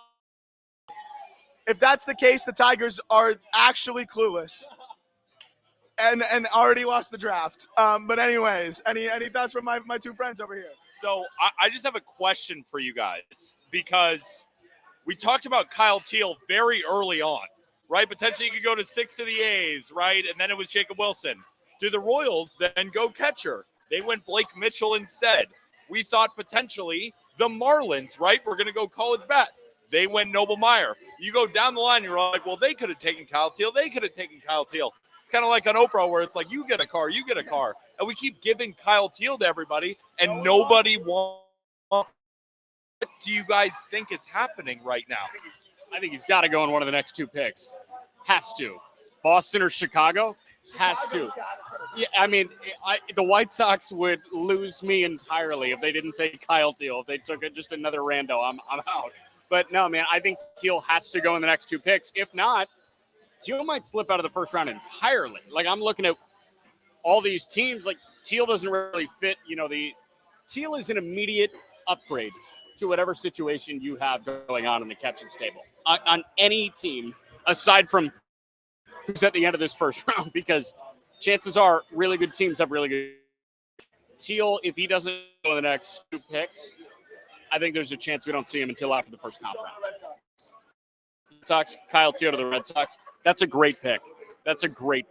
I'm not sure why he slid. I want to ask and pry as to why he slid. But, man, Chaim Bloom was just given a gift in Kyle Teel, and he's cashing in on that real quick, and then I want to toss it to you guys on Teel. But Jason Mackey of the Post-Gazette was on the Zoom that Ben Cherington was having along with Paul Skenes. Cherington on Skenes pitching again this season. Quote, certainly anticipate and hope he'll be ramping back up in 2023 and be able to pitch in baseball games in 2023. But we haven't gotten far enough into that yet to be able to share any detail. Non-zero. Non-zero is a crazy term, but non-zero chance that Paul Skenes makes his big league debut in 2023 based on that. It's so tough because, and correct me if I'm wrong, the only time where I feel like we see these college guys get drafted and then make their debuts is when a contender takes like the most ready college guy and then either deploys him in September or in the playoffs the last time when the Royals did it. The Pirates are probably not going to be playing playoff baseball. I don't think that's a hot take. But if were, they could potentially do it. That's why, while you say non-zero, I agree, but it's much closer to zero. Like, I just don't understand why, right? Like, why would they do it? What is the upside of what did you say? A promise. A promise to what? You promise to take them 1-1. You promise, hey, if we underslot you $500K, we're going to get you up this year. Like, I think that's a pre-agreement promise. Do you think, or is that? That is strictly conjecture, but like that's the reason they would do it if they're out of contention, if they promised that. Do you think Paul Skenes is like, yes, I'm in for that? Like, is that what do you think he wants? Aram, what do you think about that? I think so, because think about it. Like, if you're in the big leagues for a month, that's almost like $100,000 That's a good point. prorated salary, but more importantly, your service time, your clock's ticking, and you want to get that clock ticking. That's the most valuable thing on earth. The clock is the biggest issue amongst players and teams right now. I mean, that's why we almost had a lockout, or we did have a lockout, because of the clock. That was the number one thing, not the pitch clock, the other one. So it's a big part of it. But the Red Sox taking Kyle Teel here, I mean, this is just an opportunity where I feel like for the Red Sox, they've had some good opportunities where a player that had no business falling into their lap is falling into their lap. Marcelo Meyer, I think, was just an instance of that. And now Kyle Teel is an instance of that. And you got to give him props. Sometimes you can overthink it and say, why is he in my lap? Or you could just take the guy and roll with it. And Chaim Bloom's taking the guy and rolled with it. I'm very interested to hear why Kyle Teel fell. I'm going to dig more into the data, see if there's like any red flags that I missed. But it seems like maybe he didn't waver off of that asking price. And maybe the Red Sox were willing to meet it. I'd be willing to meet it at 14. You never thought you were going to get a player like that. And also, if you're the Red Sox, they liked Tommy Troy. They liked Matt Shaw from every report. They're both gone. Maybe you got to pay a little extra and get Kyle Teel, who you never thought you were going to get. Sometimes you got to stray from the plan. Ladies and gentlemen, it is Colby Olson's birthday, who was sitting right next to us, diehard Red Sox fan, the biggest Chaim Bloom truther, has always said this is Chaim's plan. We ridicule him constantly because he's the biggest optimist I have ever seen. But he's got to be over the moon right now. Colby, first reaction to the Red Sox taking Kyle Teel, who arguably could have gone as high as 6, and he falls to the Red Sox at 14. Yeah, I mean, I'm definitely very excited about it. I'll be curious to see what the money looks like. But, you know, going into this draft, I did get a lot of questions from people that don't follow the Red Sox. They asked me, you know, what do you want today? What do you want Chaim Bloom to do today? And I said, I really don't care, because I trust Chaim Bloom to draft well. But this was a unique opportunity. I don't think that Chaim Bloom started his day today thinking, I am going to get Kyle Teel in this draft. And as Aram alluded to, it is nice that, you know, he did get to jump on a guy. I do wonder, though, what are they going to do at 50 now? Because I think his plan at the start of the day was to go underslot on one of those college bats, or possibly one of the high school middle infielders. And now at number 50, you're probably not going to have that opportunity to go overslot.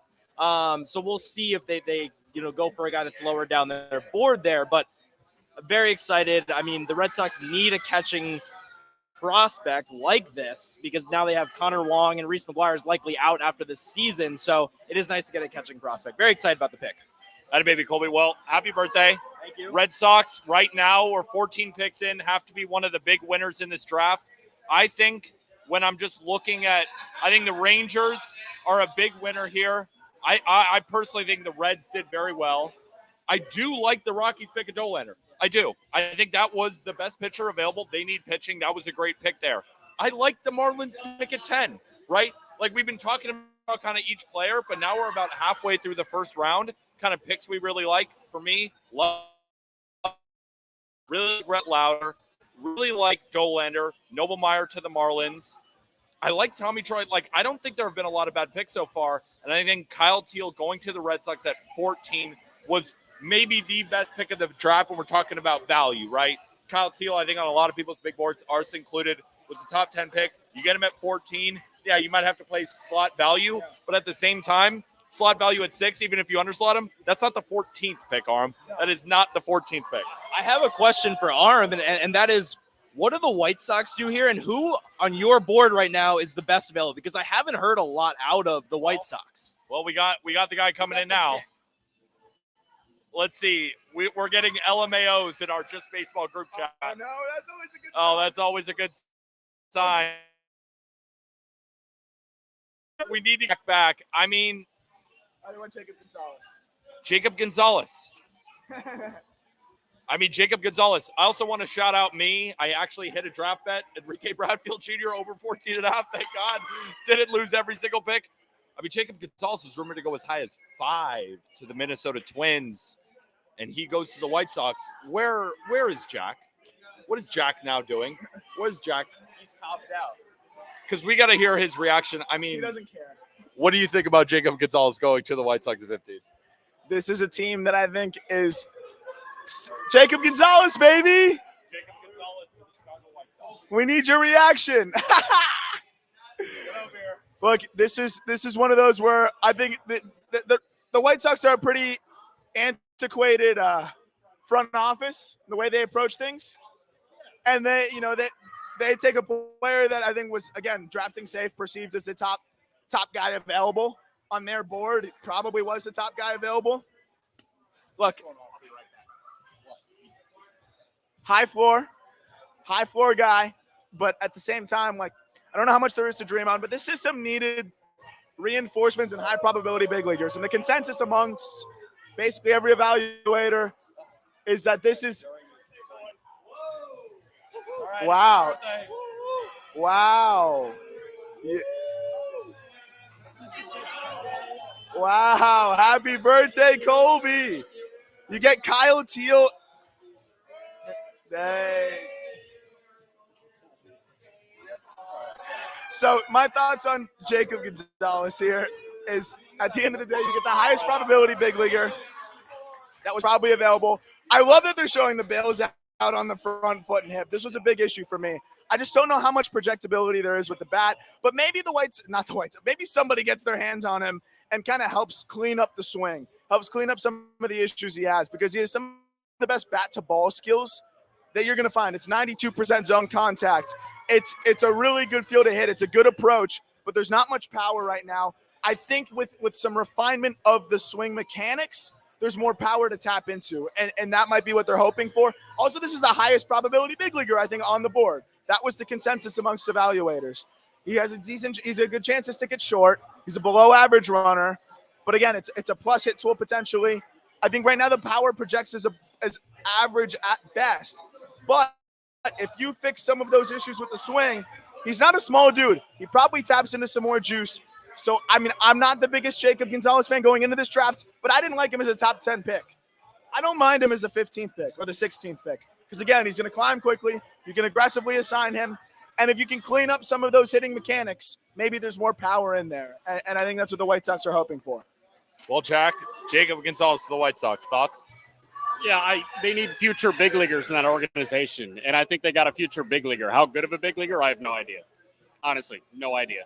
I think this is I almost view this as like a more limited version of a tapped ceiling, like Tommy Troy. Like Troy, I can't dream on an all-star appearance for Tommy Troy. I can definitely not dream on an all-star appearance for Jacob Gonzalez. Like, that was my immediate takeaway. But, it's very Jacob Wilson, where you know that you are making a safe bet that this guy will be six-man roster at some point, and it's not going to take a really long time. They were starved for talent in that organization. They got talent. Gonzalez jumps in, is probably the number 3 prospect in their organization behind Colson Montgomery and behind Noah Schultz. And I think that, they just went with somebody that is going to be a big leaguer. I have no idea how many guys in that organization right now, if you were to look at their top 30, top 50 prospects, are big leaguers. So they needed to add something, and they added something for sure.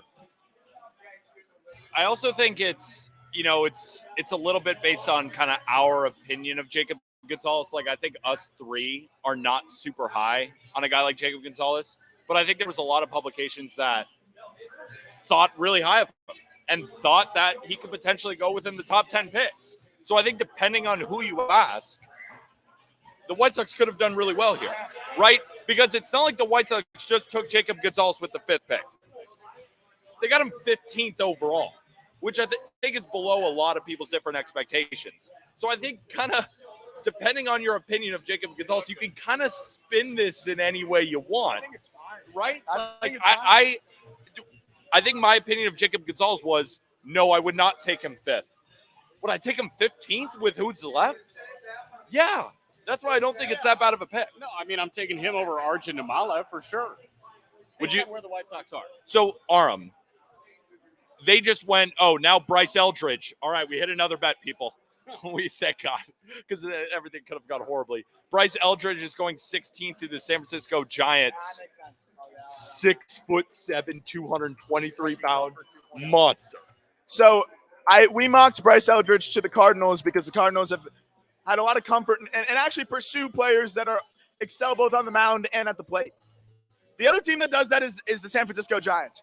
They drafted Reggie Crawford. But before that, they drafted Casey Schmidt. Casey Schmidt was a very legitimate pitching prospect out of San Diego State. He was the closer on the Cape Cod League, Katuitt Cavaliers, and was lights out with a mid-90s fastball and a splitter. They ended up telling him to hit, just to hit, and it's worked out. He's in the big leagues. He's a great player. Reggie Crawford, they're having him do both. And I think with Eldridge, they're going to have him do both. This is a guy that's up to 96, 97 on the mound. It's plus power at the plate.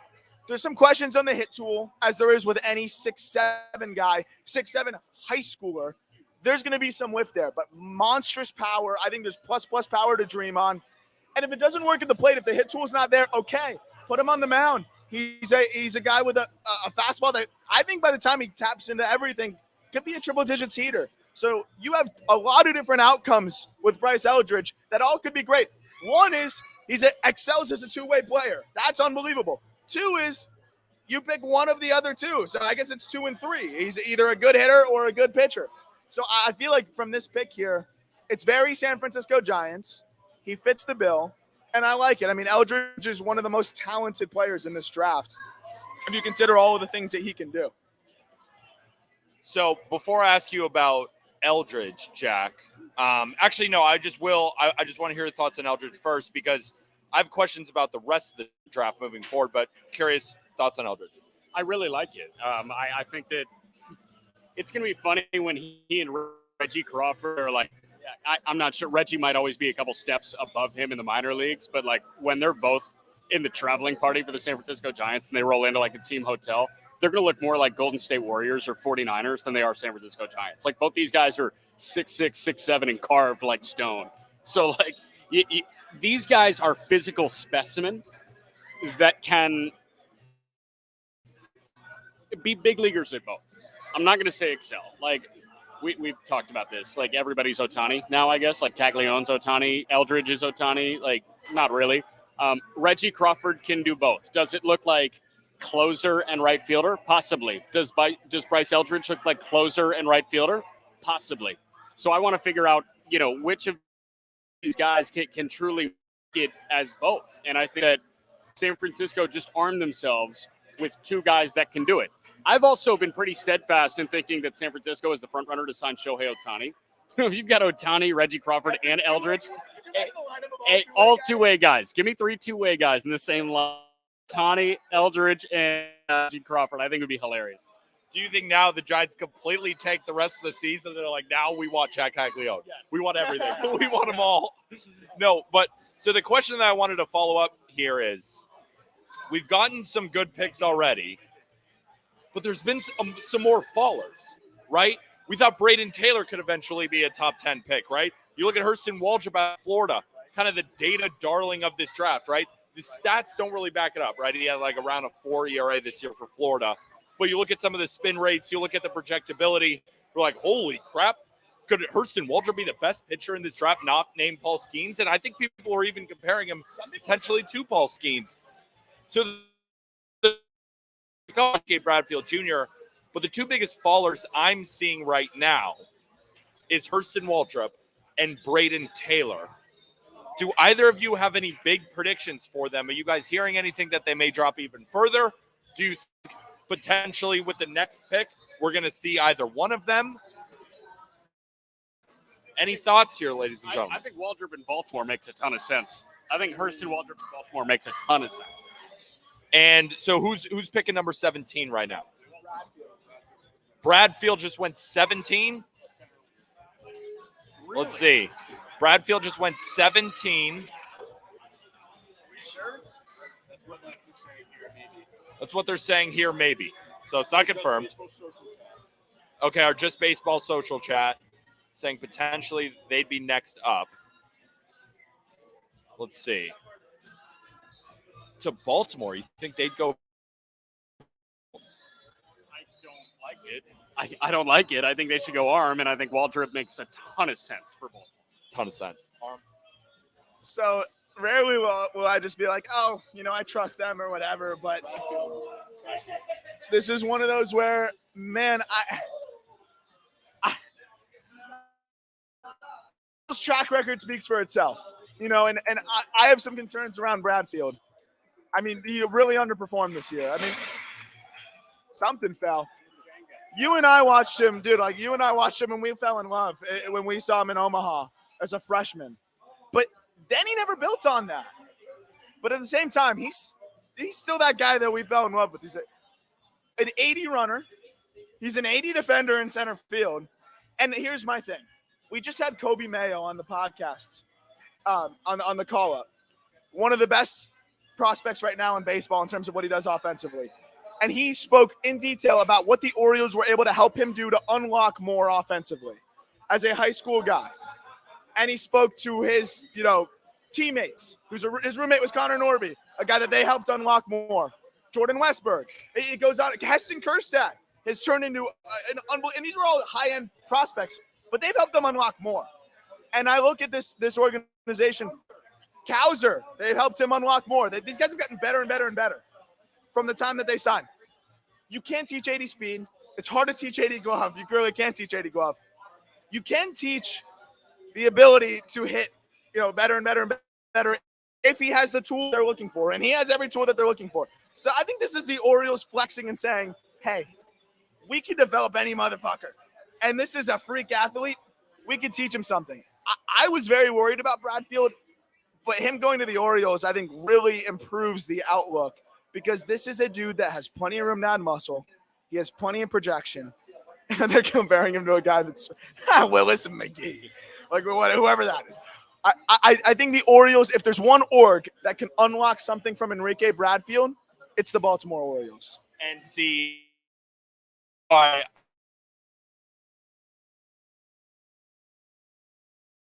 be a hurt. Enrique sucks.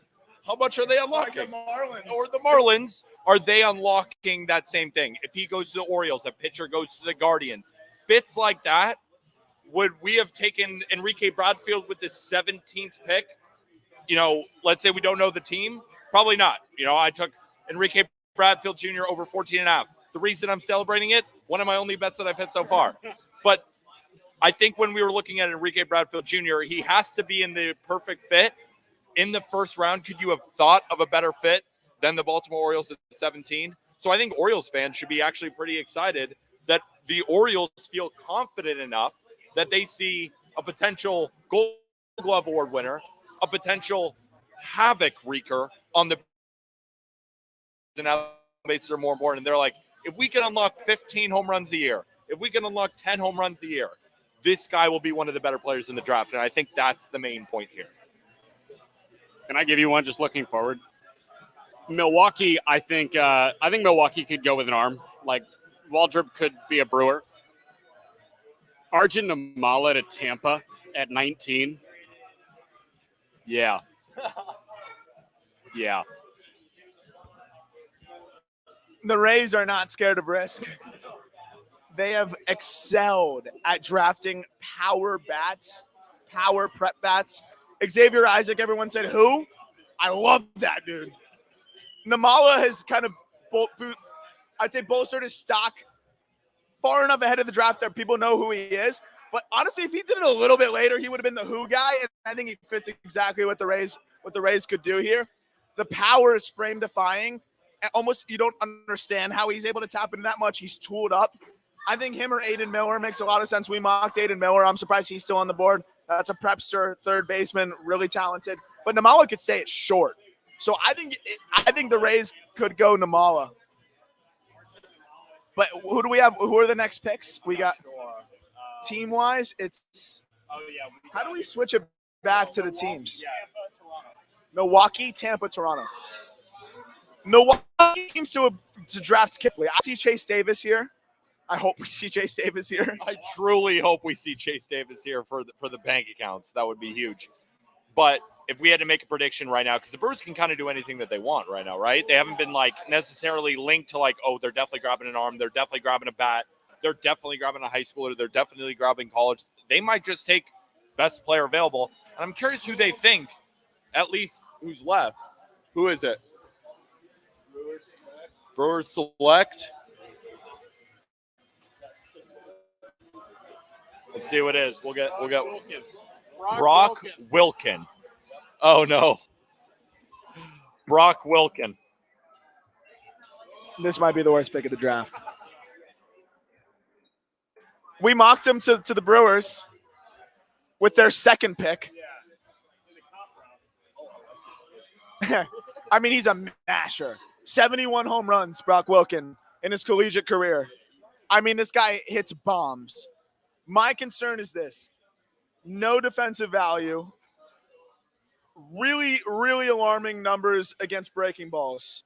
Big whiff numbers against break.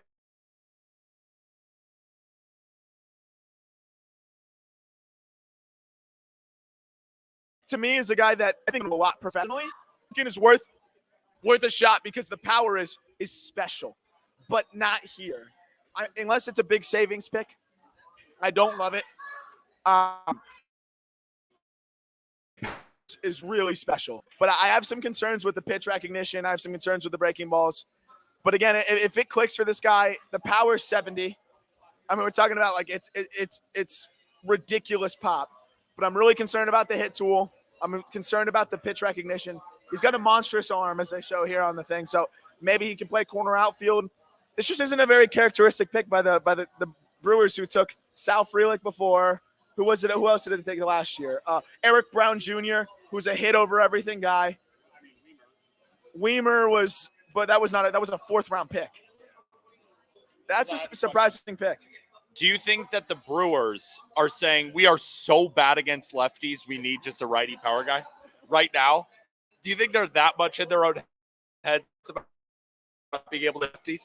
I think they were like, we're going to have splits because we're in piss right now against lefties. Aram, do you think that's what they're thinking, or do you think I'm literally insane? Tyler Black, Garrett Mitchell. Tyler Black, hit tool guy. Garrett Mitchell. Bryce Terang, hit tool guy. Yeah, high school guy, though. No, I'm just saying. Hit tool guy. Keston Hura? Not really hit tool. Yeah. This is post Stearns. This is post David Stearns. So we got to think about that. I'm blanking on the new GM. No, but I mean, David Stearns is still the, I guess what, he's like, the brains got him behind it, or like, well, I don't know, maybe he's hanging out in the draft room, and he's just sitting there being like, we took Brock Wilkin. Yeah, I find this pick to be, I don't know, interesting. hate the pick. Let's hope he gets really a player don't. card of the Beau Rivage. There is a lot of upside, am I wrong? There is a lot of upside, am I wrong? Yeah, so it's not like this is some like out of bounds pick. Like where did we have him drafted, in the first round, or no? It was more in the back. Brewers second pick. Compensation. It was the Brewers compensation pick. I just thought there was too much whiff here. But again, you look at the rest of the first round. Like there's not a lot of college bats left. I think if you're going with this much risk, I'd rather go with a Namala. I'd rather go with a Houck. I'd rather go with a Miller. I'd rather go with a Braden Taylor. So it's surprising, but they must see something they really like, or they must be saving a lot of money. At the end of the day, that you can't teach this kind of power, and it's special power. So this is probably the biggest surprise for me, besides Max Clark and I don't know what else was Blake Mitchell. Blake Mitchell's by far, I think, the biggest surprise for me. I still have yet to understand that pick. I really do.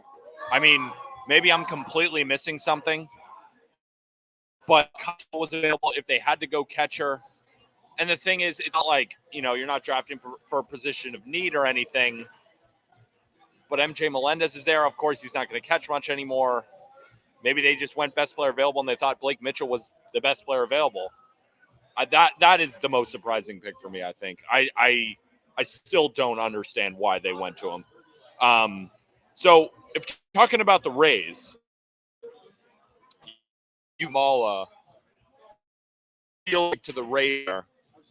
Could they go a little bit crazier? Could they potentially go a Braden Taylor? Could they go Waldrep? Could they go Chase Davis? It doesn't feel Rays. It doesn't feel Rays. That's all I said. Groundbreaking analysis, I know. Arjun Mollusk. So Colin Houck is probably the safest high school bat on the board. Doesn't scream Rays to me, unless they just love him. Houck is 55s across the board. You can look at their most recent picks. It's all upside. Greg Jones is probably the highest variance college bat ever in terms of how big of an athlete he is and just the upside but the risk. And Levy was a high school lefty, which is just so risky. So I think Namala, to Jack's point, probably fits the bill. Aiden Miller is who we mocked, and I think that fits the bill a lot too. They don't really care about your positional, how high of a chance are you sticking.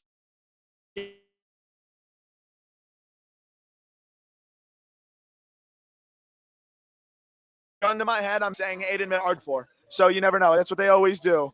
It could literally go to the next page.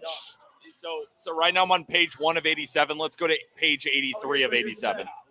So we got the Rays pick here. Braden Taylor, TCU. I know Peter doesn't like Braden Taylor. No. What I was saying is I don't love Braden Taylor that high at 10 or something like that. That's when we were talking about the Marlins potentially going college bat. I was like, it's just too high for Braden Taylor. I think Braden Taylor is good. Do I think he should be a top 10? Do I think he should be one of the first college bats? Exactly. One of those. When I was talking about the White Sox, yes, I don't like Jacob Gonzalez at 5. Do I like him at 15? Not bad. Do I like Braden Taylor at 19? Yeah, that's good value there. That's where I thought they should be. Then I saw mocks putting Braden Taylor up. I was like, wait a minute, what am I missing? But I think 19 is an appropriate spot for him. Thank you for the clarification. Never want to misquote my boy over here. No, but to your point. I mean, you were right. He's fallen. So I think this is a spot here where I think a lot of people were expecting them to go prep. And Taylor, to your point, you didn't think he was a top 10 guy. Clearly, a lot of teams didn't think he was a top 10 guy. But the Rays, I feel like they looked to Taylor and said, this is a solid. Again, this is another big board situation where you have a guy that he was made wherever he was on their big board. I think they were not assuming he would be there for them, and now he's there. I mean, again, you were talking about the mocks. He was going high as hell. He fits. He was probably the best player available for them, and they take him. I like the swing from Taylor a lot. I don't know where he's going to play positionally. I think ultimately he can hold it down at third, but I think potentially a plus field to hit. I think it's sneaky power. And I think the Rays got who they thought was the best player available. That's simple. What I also think why this draft is so weird. Oh, yeah, go ahead. Hold on. Drippy as shit for Braden Taylor. Blue suit with the ones on. Holy hell, I'm in. But the thing is, we watch the NBA draft, we watch the NFL draft, it's drippy for baseball. He's just wearing Jordans in a suit. It's actually, that's not trippy at all, I'd argue. Of the remaining guys, it's blue. It's not navy or gray. He doesn't look like he's going to his internship at KPMG or whatever. KPNY, I don't even know what it is. KPMG. He's not going to his internship at a tax accounting firm. Yeah, he's getting drafted. So yes, drippy for baseball. But I would say if he was the 19th pick in the NBA draft, he would be getting booed off the stage right now. But shout out Braden Taylor. But the reason what I was going to say is this draft is so weird. Is this not one of the craziest drafts? The Rays just drafted Braden Taylor when it's so against their mold. Braden Taylor, really good swing, but he's not this weird data darling that you'd expect the Rays to go. We maybe thinking Arjun Namala. You know who they went with? They always happening in this draft. I need Chase Davis to be drafted within the next 2 picks. Or, guys, I'm going to need to sleep on one of your guys' couches. I'm going to. Not actually. We bet responsibly over here. I didn't actually put that much on it. But still, we need Chase Davis to be drafted. Who's drafted in the next 2 picks, Jack McMullen? And is Chase Davis going to one of them? Or else I am in continued urine. Well, the good news is you have a couple of nights, thanks to our friends at BetMGM. So you have a couple of nights to get your affairs in order. So shut up, BetMGM. The thing is, shout out BetMGM, but I'm also just paying BetMGM for money back for the rooms. So, yes, thank you, BetMGM. I'm giving you your money back for giving us the room. Yeah, thanks a lot. Sounds like Namala to Toronto. Is that what they're saying in the comments? So if that's the case here, I like it a lot. I mean, this is another one of those where I do think Namala is the best player available. I really do. And if that's who the Jays take, I don't know. That's a comment. Maybe it's a guess. The Jays have gone arm, and I think they need bats bad. And I think to be able to go get a high upside bat like Namala would be really good for their farm system. It's thin. They need upside. Namala is the highest upside guy. I think any of the high school guys. So if you go Namala, if you go Hauk, if you go Miller, I think you're in a good spot. I think they should take any of those three guys, and I'm interested to see what they do. Kind of waiting to find out, too, and it doesn't look like Davis is going in the next two. Please.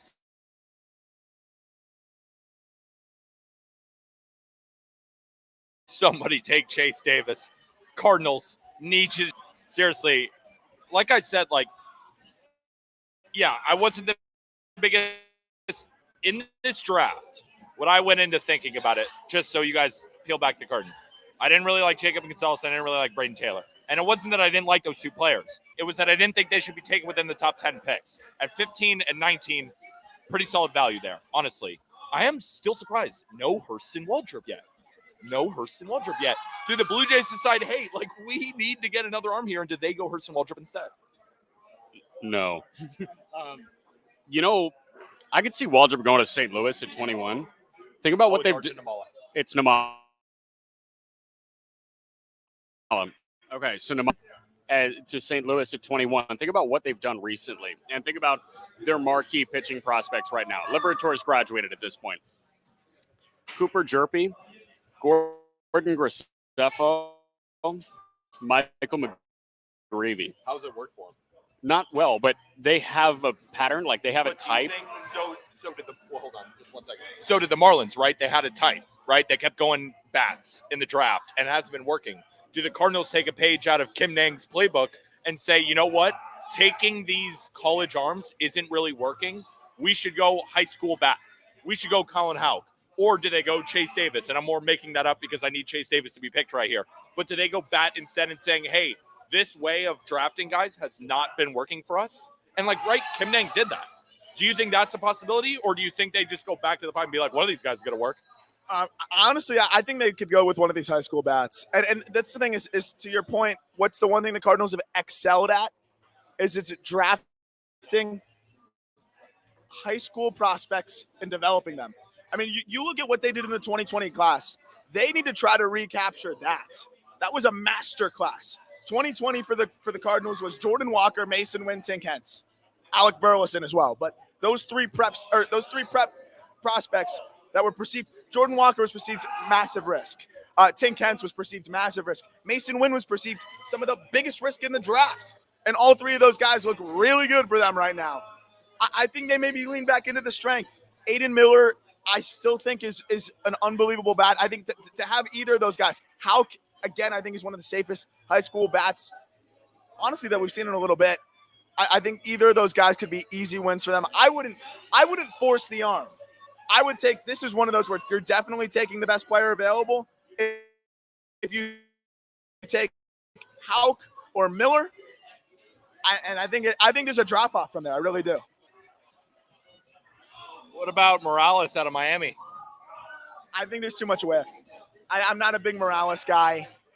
We mocked him to the Jays, and I obviously he's still on the board. Wait, did we mock him to the Jays? Where do we mock? I'm trying to remember where we had him going, but this is a situation here where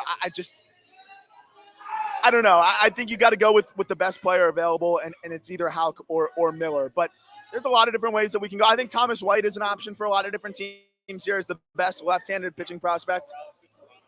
We had Morales to Toronto, so Morales still on the board. I don't love Morales. I could see him falling. I could see him being another one of those that falls. Power's special. I'm just surprised that Wilkin went over Morales because I think they're similar, cut from the same cloth, and I think Morales is safer. But it's pretty interesting. So we're kind of in that range where anything can happen. And I don't know. What do people in the chat think? Well, all trips to Cardinals was one. Up here, I really do. How do you guys feel about Max Clark? How do you feel about Max Clark? I think that was the worst pick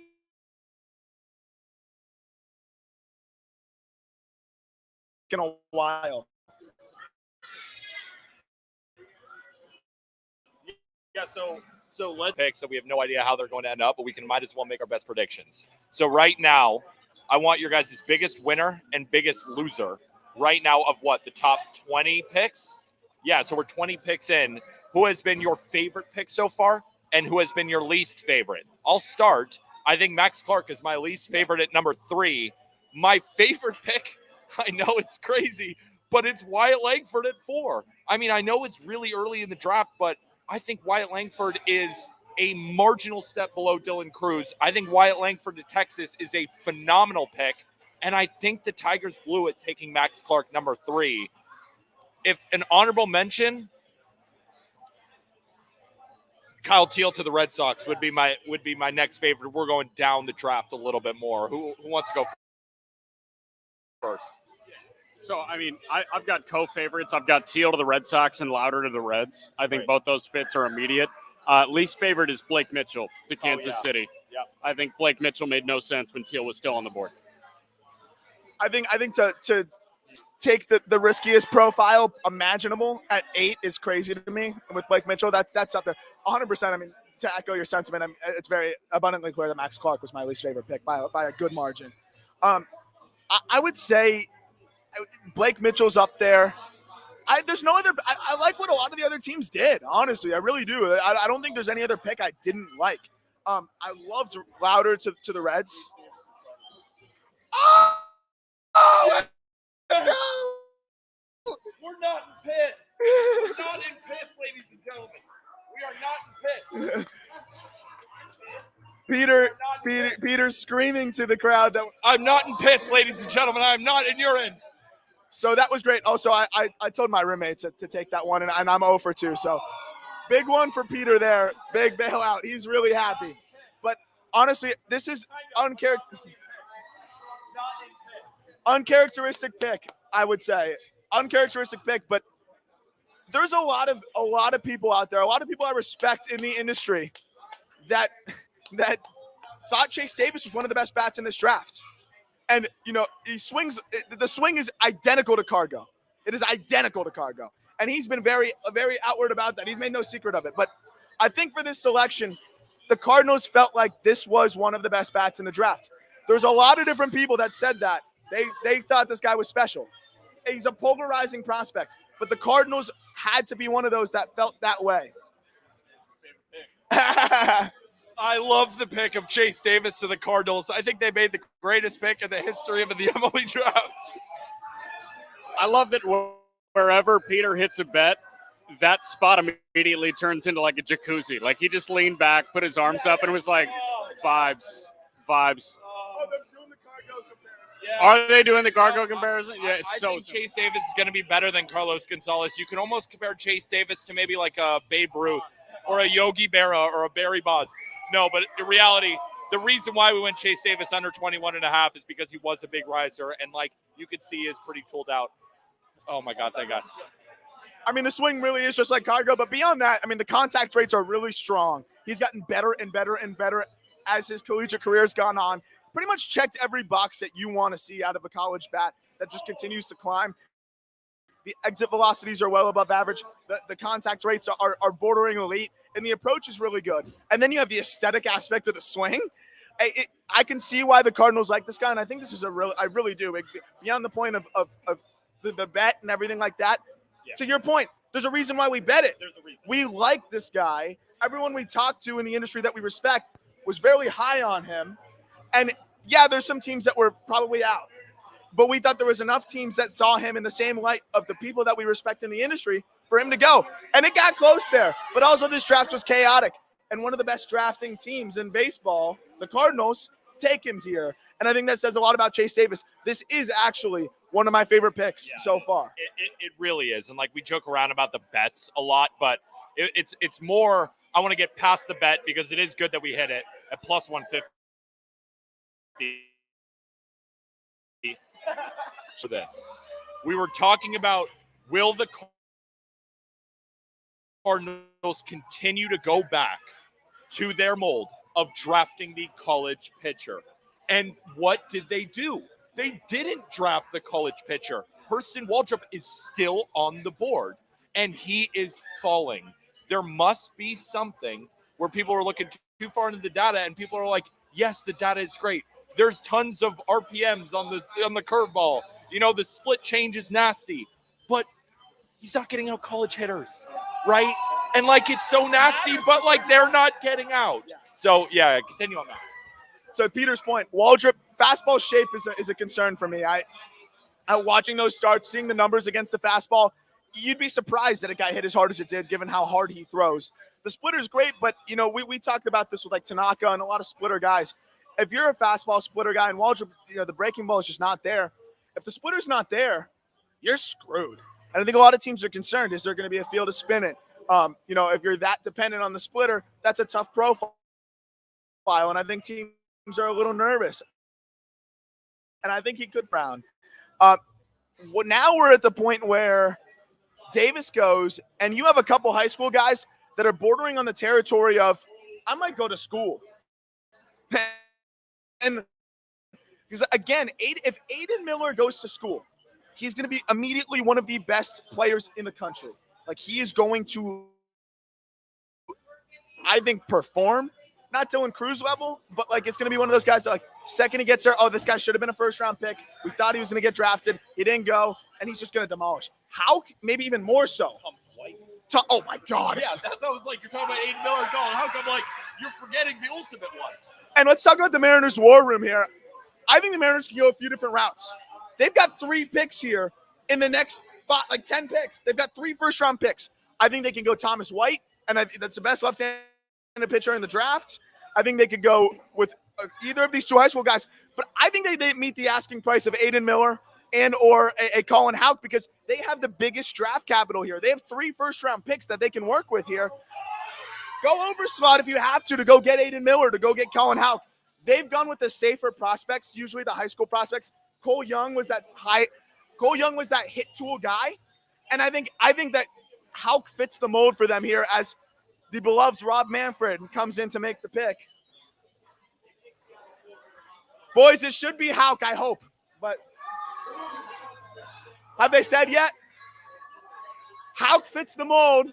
We're talking to our guys at the Marine Layer Pod. If you're a Mariners fan, by the way, go check that out. Newest addition to the Just Baseball Network. Great Mariners podcast over there. But we're waiting for that pick to come in. We're here. Colin Houck fits that bill. 55s across the board, staying power at short. But again, they have so much they can work with here because they've got 3 picks in the top 30. I love the prospect performance compensation, whatever they call it, for J-Rod getting that pick. I love that rule, by the way. They can do a lot of different things. If I were them, Peter, like, I would almost cook with everything I can. I'd get the college guy. I'd swing for the fences with the high school guy, and then I'd go get a pitcher. I have a question for you. So we just went through a lot of different guys. You said they could go over slot, not over slot, just pay the full slot value for Colin Houck, Aiden Miller, Thomas White. Go a lot of different directions here. But you're the GM. Put your GM hat on for a second. I literally have a Seattle Mariners hat on. If I were them, I would try and get Thomas White out of his commitment to college. I really would. Because I think personally he is the next best player available. But we are hearing the pick now coming in from Rod Manfred for Seattle. Colt Emerson. Okay. I think we mocked Colt Emerson. We had Emerson at, no, it would be later. Wrong way, dude. Wrong way. No. Down. Later, like with their 29th pick or whatever. Oh, Kevin McGonigal. That's who we went with. Okay, so there's a few high school bats that I think are kind of hit over power, and Emerson's one of those as well. There's some people in the industry that love Emerson. Mariners have done a good job. We had him 34th to the Twins here. I'm interested to see the slot because, again, they pretty much. Bad pick. I don't think it's a bad pick. I don't think it's a bad pick. when we say bad pick, it's just not one of our favorite picks. So not bad pick, but we would have gone a couple different directions, and I assume you would have too. I said he's 17 years old. He kind of looks like Jared Kelenic too, sort of. At least that picture does. So when I'm looking at the guys available, I said, who would I take if I pitcher here? I would have gone Thomas White, and I think he would have gone either. Yeah, our Marine layer guys happy right now. No. They have no depth at AA. They just said they have so many shortstop that age, and they have no depth in AA. That is the sign of I hate the pick. That is summarized. I hate the pick. Talk about teams with the draft model. Let's get them really. Yeah. You guys talk about teams. Oh, sure. One quick time, kick it to you guys. Teams with a draft model. You guys can speak to this. Is the draft model not been recently, at least what it looks like from the Mariners, when they take a high school guy? It seems like they're going hit over power high school guys. Cole Young was that example, and Colt Emerson's kind of that too here. How much faith do you have in Dipoto when it comes to drafting and the kind of this profile? Because Cole Young, by the way, beloved by scouts, is quickly rising up the ranks. That is a great pick already in hindsight. How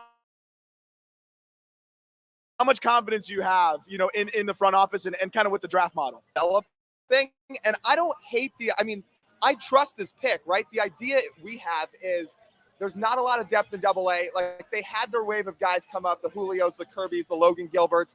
And then the next wave of guys, you look at guys like Cole Young, like Gabby Gonzalez, like Belnine Sellison. Emerson's kind of in that group of guys that are really far away and are not going to help in the next 2 years. Maybe he's a great player in 4 to 5 years. We just would have liked to see him go with a college bat and somebody that can help a little bit quicker. So he slots in like right underneath Cole Young just to start. And then Michael Arroyo is another guy who just came stateside. He looks awesome, but he's separating where are they going to play all these guys? And in terms of hitters, like Glau knows, they haven't developed hitters. They don't have a sterling reputation of developing hitters. I mean, even Jared Kelenic, as good as he has been as a prospect, really struggled when he got to the minors, and Evan White never hit at the major league level.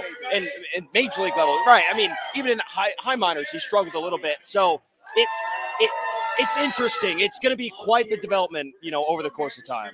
I have another question for you guys. So you obviously have your wish list. There's a lot of guys that you would rather the Mariners have taken. Like, I don't know if Emerson was at the top of the list. Maybe he was within the top 5. You guys are fine with the pick. But who was someone that you're looking at the rest of the board and you were watching the pick being made and you're like, we didn't draft this guy. Who was that for you? So it's funny. We were just talking about Chase Davis right before he got picked at 21. Just before he got picked, we're like, if he could somehow fall, that feels like the easiest pick in the world. We were talking about Yohandy Morales too. Again, college bat, hit over 400 at Miami. Seemed like would have been a guy that could move through the system fast. Look, Colt Emerson, again, he may be good, and the Mariners have opted to go with high school bats and high school players a lot of the last few years after getting all those college arms early on in Dipoto's reign. So it's just, we would have liked to see them plug the system a little more in the middle. That's all. And I think, like, we're watching Braden Taylor slip there in the draft. It's like, well, I mean, he's supposed to be in the top 10 as an infielder. That's, a guy they could have used right there. So other guys were Matt Shaw and Tommy Troy as well. They were right in that range near 20. They ended up going a little bit higher than we thought they would. That would have been nice. Middle infield, safer, older bat pick that could see the major leagues in 2 years opposed to 4 years. I got one more question for you guys. So one more question. And by the way, I'm going to plug the Marine Layer podcast one more time. Newest addition to the Just Baseball Network. You guys are doing an awesome job. Credentialed, a lot of great stuff with players and questions, pregame and stuff like that. So to that point, what was the Mariners' plan reportedly? Did it seem like that they were heavy on a college bat in that approach? Because to play the devil's advocate, I think you guys are 100% right. But once Chase Davis went, there's a drop-off now of available college bats, and maybe the Mariners had to pivot to best player available, which they may have had as Colt Emerson. Do you feel like their plan was college bat, or was that more what you guys wanted? What did you gather as the Mariners' plan to be? So we heard earlier there was a chance that Emerson may end up being the pick, and he was kind of floated out there for a few weeks. I wasn't shocked when they made the pick. Again, and to your point, there was a lot of college bats gone. We talked a lot about probably became much easier for them to see their path. And it's like, okay, here's Colt Emerson sitting there. Maybe this pick makes sense, but Guys, thank you again. Check out the Marine Layer podcast. These guys do an amazing job talking all Seattle Mariners, guys. Appreciate you. Talk to you guys soon, all right? So, the Guardians just went with Ralphie Velasquez. I know you're a big fan. I am not surprised by this pick. I like this pick. I just simply cannot believe what's happening to Waldrep. Because if you put Waldrep in a Guardians uniform, wouldn't they be able to just finagle their way? But they went with Ralphie Velasquez or the pitching experts don't like Waldrep, baby. that could be key. If the Guardians did not take Waldrep, that is something. Do you think moving forward in the draft, but like you look at a team like the Braves, the Padres, Yankees, Phillies moving forward, do they get a little scared? Do you think there's any merit to that? Where they see a team like the Guardians, let's say they had Hurston Waldrep really high on their board, and they see a team who's known for developing pitching. Do they see that he doesn't take Hurston Waldrep and say, wait a minute, do we not see something? Or do they say, we don't care, we have our own models? It's a great question. Honestly, I think good organization. Yeah.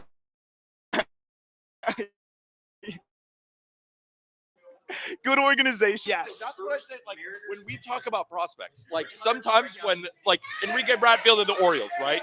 We look at that pick and we're like, that's a great fit. So if I were a team, like because I'm a Yankee fan and I'm looking at the Yankees at 26 and I'm like, could we get Waldrep? Like, holy shit. Maybe Colin Houck. But besides that, we talk too much about that. Let's talk about this guy who you really like. So I think Velasquez was kind of viewed as a guy that might slip a little bit because it's a long shot that he sticks behind the dish. So he's kind of a bat first baseman, but the bat is damn good. This was one of my favorite videos, but controlled. When we go to the prospect grades, I would put probably a 55 on the hit and a 60 on the power. It's hard to find 55 hit, 60 power. And I really think that this is the Guardians saying we are getting a potentially special bat here. Also, the Guardians, they put a lot of stock into makeup. Velasquez seems to check all those boxes. They want guys that are coachable, and he's got a lot going for him. Woo! I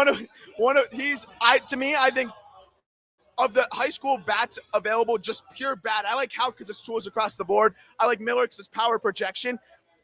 Blend of hit and power. Velasquez is up there as maybe the best option. There's a lot of Josh Naylor there, but I'm saying finished product Josh Naylor. Does Ralphie Velasquez have brothers in Major League Baseball? He doesn't have that type of bloodline. Miles Naylor is still on the board.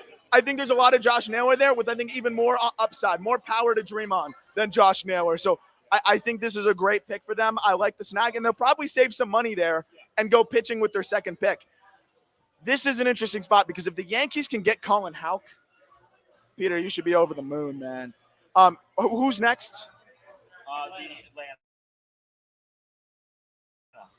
We mock Thomas White. And we mock Thomas White, and it's just so on brand, bro. It's so on brand.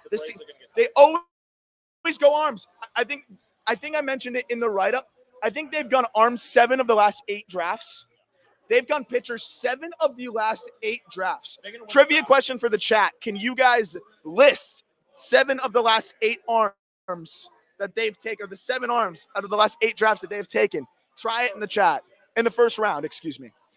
I think they go Thomas White here. They went Waldrep. They went Hurston Waldrep.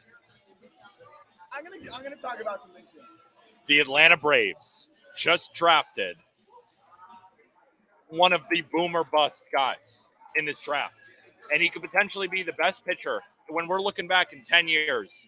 I think Hurston Waldrep has the potential to be the best pitcher in this draft, or he never makes it. Better than Brandon Sproat? Yeah. Oh, it's just it's like for a nerd looking at Emerson, like you watch him at Florida, it's like he's getting hit. So he was one of the guys in this draft, to me, Jack and Aram, where I looked at him, I was like, I actually have no idea who you are. Like, which is such a tough guy, because I was like, I hear the people saying that he could be one of the best pitchers available. And I also hear the people where it's like, yeah, I'm taking his overdraft position. He's not going to be that good. So he's a very confusing player to me. But again, Atlanta, good spot for him. Yeah, but can I say, like, I think you make a perfect point. You had no idea what he was going to be. Yeah. I don't draft that guy. If I'm the GM of an organization, But I don't. you're the Braves, right? Why not take a shot? Yeah, and like you figure it out with Smith Shawver in the 5th round, and Yeah. like Strider in the 4th round in 20. So I don't have all the confidence in the world that the Braves are going to ace their first-round pick. That's the thing. I don't think the Braves ace their first-round picks, and I don't even need to look at that specific. Oh, but yeah, like you want it for the trivia question. Now we can answer it if you didn't want to Google it. Here's the last first-round or compensation picks that they've done over the last year. Yeah, somebody got it. Somebody drilled it. But it's J.R. Ritchie, Owen Murphy, Ryan Cusick, Jared Schuster. Yeah, Ryan Foster drilled it. And then you had Braden Shoemaker, Shea Langoliers, Carter Stewart, Kyle Wright, Joey Wentz, Ian Anderson. So what the Braves do really well is that they find a way to get a few players out of their first 5 rounds to end up contributing. They usually eat in rounds 2, 3, 4, 5. They haven't done that good of a job in round 1. I hated the Cusick pick, and then they immediately traded him. I think they are okay going high risk, high reward with arms in the first round, knowing that they're going to cook in rounds 2, 3, 4, like an AJ Smith-Shawver, like a Spencer Schwellenbach, who they got in the 2nd round or 3rd round, who we just saw in the Futures game. Mike Harris in the 3rd round, like Strider, who was late in the 1st. Yeah, but that was a high risk, high reward guy. So I think that's kind of a similar situation here where they're okay, as you mentioned, going with the guy that I think they're probably willing to admit that they're not going to say it publicly. They're going to say, we got the guy that we thought was the best. They always do that. But they're probably willing to admit this could go any direction. But they're okay with that because they know they're going to eat with picks 2, 3, 4, 5. And at the end of the day, Waldrep has as much upside as anybody available. We mocked an arm to them. They go arm, a different arm. Thomas White's still on the board. And I think it's getting real dicey here for Aiden Miller and Colin Houck. Because I was saying when you were stepped away for a minute, Jack, these guys could go to college and probably instantly be one of the best players in the country. Colton Spikes Award finalist, both of those guys, and probably be top 5 picks by the time they're draft eligible. And I'm pretty sure I'm trying to remember who's the older of the two. But Houck is one of the older players in the draft. Miller is. Miller will be a draft eligible sophomore. So I don't think he's worried about going to school. I think Miller's probably a very tough sign at this point. Yeah. Oh, that'll be fun. Yeah. But I think, as a draft eligible sophomore, imagine put yourself in his shoes. If I had to wait till junior year, I'm like, ugh. But freshman year, go have fun. Sophomore year, and you're out. Like, that works. I think Miller might be gone. Like, I think he might be like, kind of remember Kumar Rocker's alerted teams he won't sign. Miller's probably given a high price tag saying Mariners try and meet it. Maybe the Mariners can. If they can, they should. But I don't know if anybody else can really meet that. Maybe the Angels. The New York Yankees. No, but realistically, I already know who the Yankees are going to take. Handy Morales. No, they're going to take Salmon. They're going to take the Bronx kid. Sammy Stafora. They're going to take the New York bread and butter shortstop prep guy. But let's talk about the Padres for a second because the Padres have the next pick. It's not the Yankees. We'll talk about the Yankees in a minute. San Diego Padres. Aram, who did we have mocked to the Padres at pick 25? And if you are the Padres and you are AJ Preller, this is a perfect general manager to take maybe a Thomas White. Yeah, let's see. So I had Ralphie Velasquez to the Padres because he was one of my favorite bats in the class. Dylan Head. So the reason why I had Ralphie Velasquez going to them is he was one of my favorite bats in the draft. And AJ Preller, say what you want, that guy cooks in the draft. He never misses. Like, he trades them, but he cooks. Jackson Merrill, James Wood. I mean, CJ Abrams was. It's amazing. Every draft, they do a really good job. I think ultimately Dylan Head, this is a freak athlete. I'm hoping they show some of the video here. This is a fun player. They put 80 on the run. So I think this is AJ Preller saying, I believe more in the hit tool than maybe some of the other evaluators. I'll be honest, I've not seen as much video on Dylan Head, so I can't break him down like I broke down on some of the other guys. But this is a really special athlete here, and I trust AJ Preller when it comes to drafting. They went with the toolsy freak athlete that everyone was scared of with James Wood out of IMG Academy, and I think they're doing it here. This is a guy that some people were scared of. This is another one. I'll defer to AJ Preller. He seems to do well on the prep prospects. I don't have as much on Head, but he's a freak athlete, and they do well with those guys.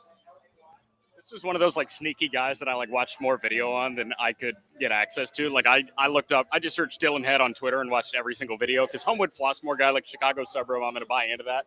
So like this guy is he's a fucking freak, like true 80 runner. The thing is Abrams, 80 runner, but way better hit tool. Head, like just based on everything I've read and watched about Head, like this guy's electrifying. And if he gets on base, it's mayhem.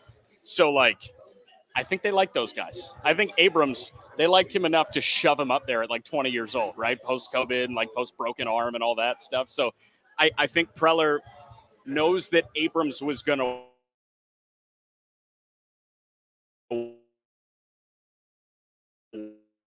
we want a game in that regard. And I think that they've just found a game-changing runner. Can the other stuff become game-changing? TBD.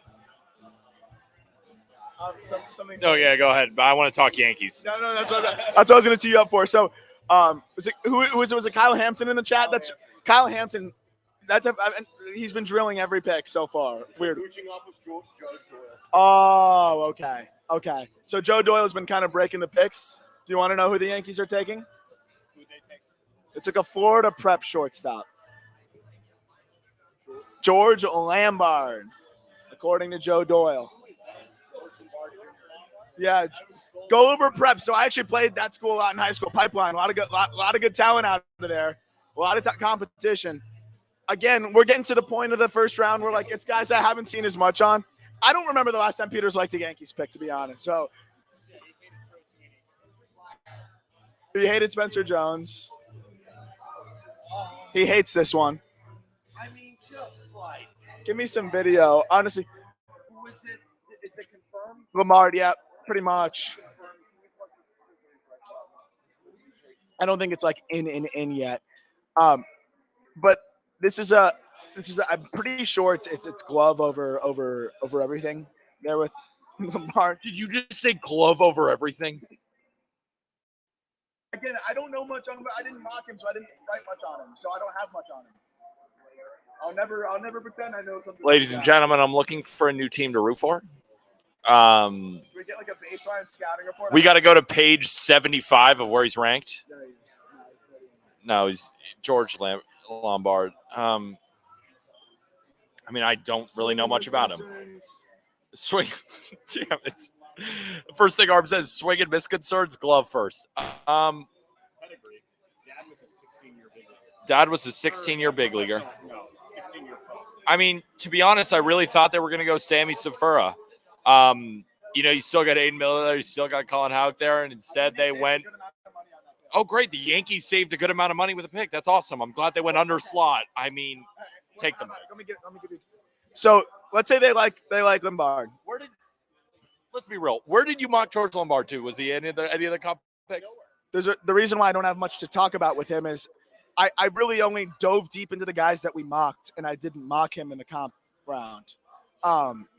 That said, there's people out there that like him. There's people out there that like the upside. He's a big dude. He's got power projection. But here's my devil's out.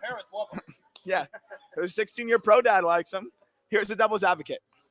You save money with this, and you get Thomas White somehow with your second pick. Then are you happy? They're not going to do that. What say you do? If they save money with him and then they go Thomas White or they go Colin Houck or they go Aiden Miller, I'm like, okay, they got something cooking. But knowing the Yankees, they're not going to do any of that. The Yankees don't know how to draft, ladies and gentlemen. Like, they got Spencer Jones last year, who looks to be very good. He was just in the Futures game, and that seemingly looks like a great pick, even though we haven't seen him in the major leagues. I have been in the Anthony Siegler era. It's in. No, they aren't. What they're not fired up. I mean, that was a good-looking swing. I personally maybe I'm overreacting. I don't know anything about him. That's the point. It's like they went with someone that I don't know anyone about. And I've been looking at all these draft picks and like watching video, and I didn't even barely came across this guy. It's a tough day to be Peter Apple. I mean, Paul Skenes goes number 1. The Yankees draft George Lombard. And maybe we're looking back on this. And this is what I'm going to keep my confidence about. Maybe we're looking back on this. And this is clipped. And it's like, Peter, you were such an idiot. You should have done more research on Lombard. Am I even saying that right? Lombard? Okay. At least I'm saying it right. And he ends up being a very, very good player, right? Maybe that's the bottom line. But I have no trust in the Yankees drafting, Aram. I have no trust in the Yankees drafting. Why would I have trust in the Yankees drafting? Anthony Siegler? You see what Aram's doing with that? That's not a joke. He throws with both arms, and the Yankees draft him as a catcher. The Yankees have just not done very well. I'm going to let you guys break it down. I'm going to take a short break. I need to walk around. I love Peter's giving me some good laughs already. The finance thing honestly got me as hard as I've laughed in a while. Yeah, that got me as good as I'll butter him up in the car on that one. Yeah. He loves when you tell me he made some good jokes. Yeah, that is Javon. We got the Book It boys here. Book It with Trent, the legend. He's here too. But let's we can finally get comfortable now. Do you think it's just like the 3 versus 2? Like I can put my feet up now. Do you think Aiden Miller is pretty much a no-go at this point? Like he's going to school, right? Especially if he's a draft-eligible sophomore. I'm shocked with Colin Houck because this was what you. I'm glad you saw more Dylan Head than I did because I didn't see much of him. But I watched a good amount of Houck, and I saw 55s across the board. Why wouldn't you want a high school 55s across the board? I think Dombrowski might be all over this. But also, doesn't Yo-Yo Morales just kind of scream Phillies? I don't know what it is. The same way that Rhett Lauder, like in my loins, I felt Reds. This is one where I think they could go a lot of different routes. But remember, how they've been cooking in the prep ranks. Crawford early returns look good. We talk about Charlie Soto as the best prep arm remaining in the draft. They've been cooking with the prep ranks. You know, the Painter, Abel, Crawford. You think they go bat or arm here? I think they're going with their perceived best player available. Dombrowski's already preparing to best player available. Houck doesn't have the highest upside, but I think he's the best prospect. Who do you think? Like Charlie Soto probably has the highest upside of an arm. What would you do here if you're the Angels? Or excuse me, the Phillies. Wrong red team. I think it's probably bat here. Considering what you have coming through the system on the Hill, like pretty much all of their best prospects outside of Justin Crawford are arms, right? Like Johan Rojas. I like Rojas. But yeah. I mean, it's Painter, Abel, and then it's Painter, Abel, then everyone else. Yeah, exactly. But like Justin Crawford is kind of closing the gap. He's closing the gap a little bit. Exactly. So I could see bat. I think before I see arm. I think this is the point in the draft where you start to see the guys that are going to college.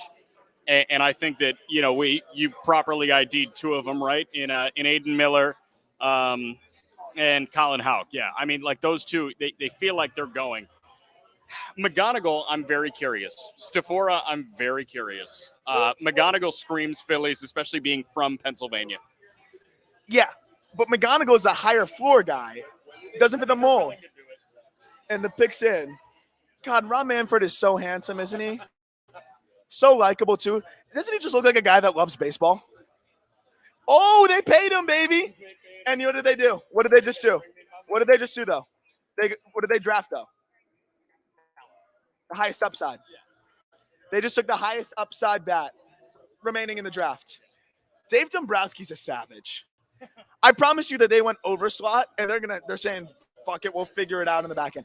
Aiden Miller, I love this guy. He's going to play third base. There's a chance he might even move off of there. But the power's plus. I hope they show some of his highlights. The swing is impressive. He's one of the older guys, so I think, teams with draft models, the draft models don't love older high school guys, but sometimes you got to buck the trend, and especially at this spot, they had to meet an expensive price. I can promise, because he's a draft eligible sophomore. He has no problem going to school. They're paying big. They're probably going to have to underslot their next pick, but I don't think they care because they're getting a high end. Just scoot this way. They're getting a high end talent here, and the without a doubt the best player available in Aiden Miller. I love the pick. I think instantly Aiden Miller becomes. I think it's real close between Crawford and Miller and Rojas. I think Miller's better than Rojas. You can make a legitimate argument that Aiden Miller is the best. And to be able to do that when you have a kid at the Futures game who's performing in Justin Crawford at the 27th pick shows you what kind of talent they're getting. Aiden Miller, to me, is a borderline top 100 guy. So, I mean, lottery isn't a word in the MLB draft. Like, It's a lottery pick. yeah, like the lottery pick is not a word in the MLB draft, but he's a lottery level player. He's a 1 to 15 player that was just taken 27th, which is like very big for them. And I don't know. I still give the edge to Crawford because he's done it. For you guys, do you guys think they're going to sign him? I came in late, so you guys just talked about it. You guys think they're going to fork over the money because realistically, he could just say, "All right, I was drafted 27th. I wanted to go way higher. I wanted way more money. I'm just going back to school." Right? It's not like he's married to the Phillies, but I think the Phillies had to make that pick. I think they probably called him around the 20 range and had an honest conversation with him and said, "Hey, what's the number to get you here?" And I bet they're going to meet that number. One thing I'll say, though, Dave Dombrowski's a savage. And he might have said, you got to meet this number, and they can't meet it and whatever. And Dombrowski's like, we'll pick you, and we'll figure it out. We got time. We got a 60-day window, whatever it is. And I think Dombrowski's also willing, though, to Peter's point, shit, if they don't sign him, man, they get another first-round pick next year. They got 2 first-round picks next year. Now they can really cook in the draft. So I think where they're at, when you're drafting this late in the first, you take a shot at a guy that should be a top 15 pick. Worst case scenario, you can't draft him. You have 2 first-round picks next year. If you can sign him, then great. But this is such a late first-round pick that I think you're willing to take that shot, and Dave Dombrowski takes all of his shots. I did a little bit of soul searching when I was walking around, and I left the draft. Dude, poor mind. I think I'm in on George Lombard. I think I'm in. I didn't find anything, but I think I'm in. I wasn't in on Spencer Jones initially, and look at him now. Maybe the Yankees know something that I don't. And to be completely honest with you, I trust the Yankees front office over my brain who hasn't seen him. So I'm going to buy in. Great pick by the Yankees. I'm in. I mean, what a pick. If you think about it, what a pick, right? What a pick, right? Please. Felt a little drastic in a very short period of time. You don't know where he went. You have no idea where he went. I know exactly where he went. I had eyes on him the whole time. The whole time. I know exactly where he went. I guarantee you there wasn't much like come to Jesus about George Lombard. I feel really good, actually. Actually, if we're crowning winners, might be the Yankees. Last pick of the first round is Houston right now, the defending World Series champs.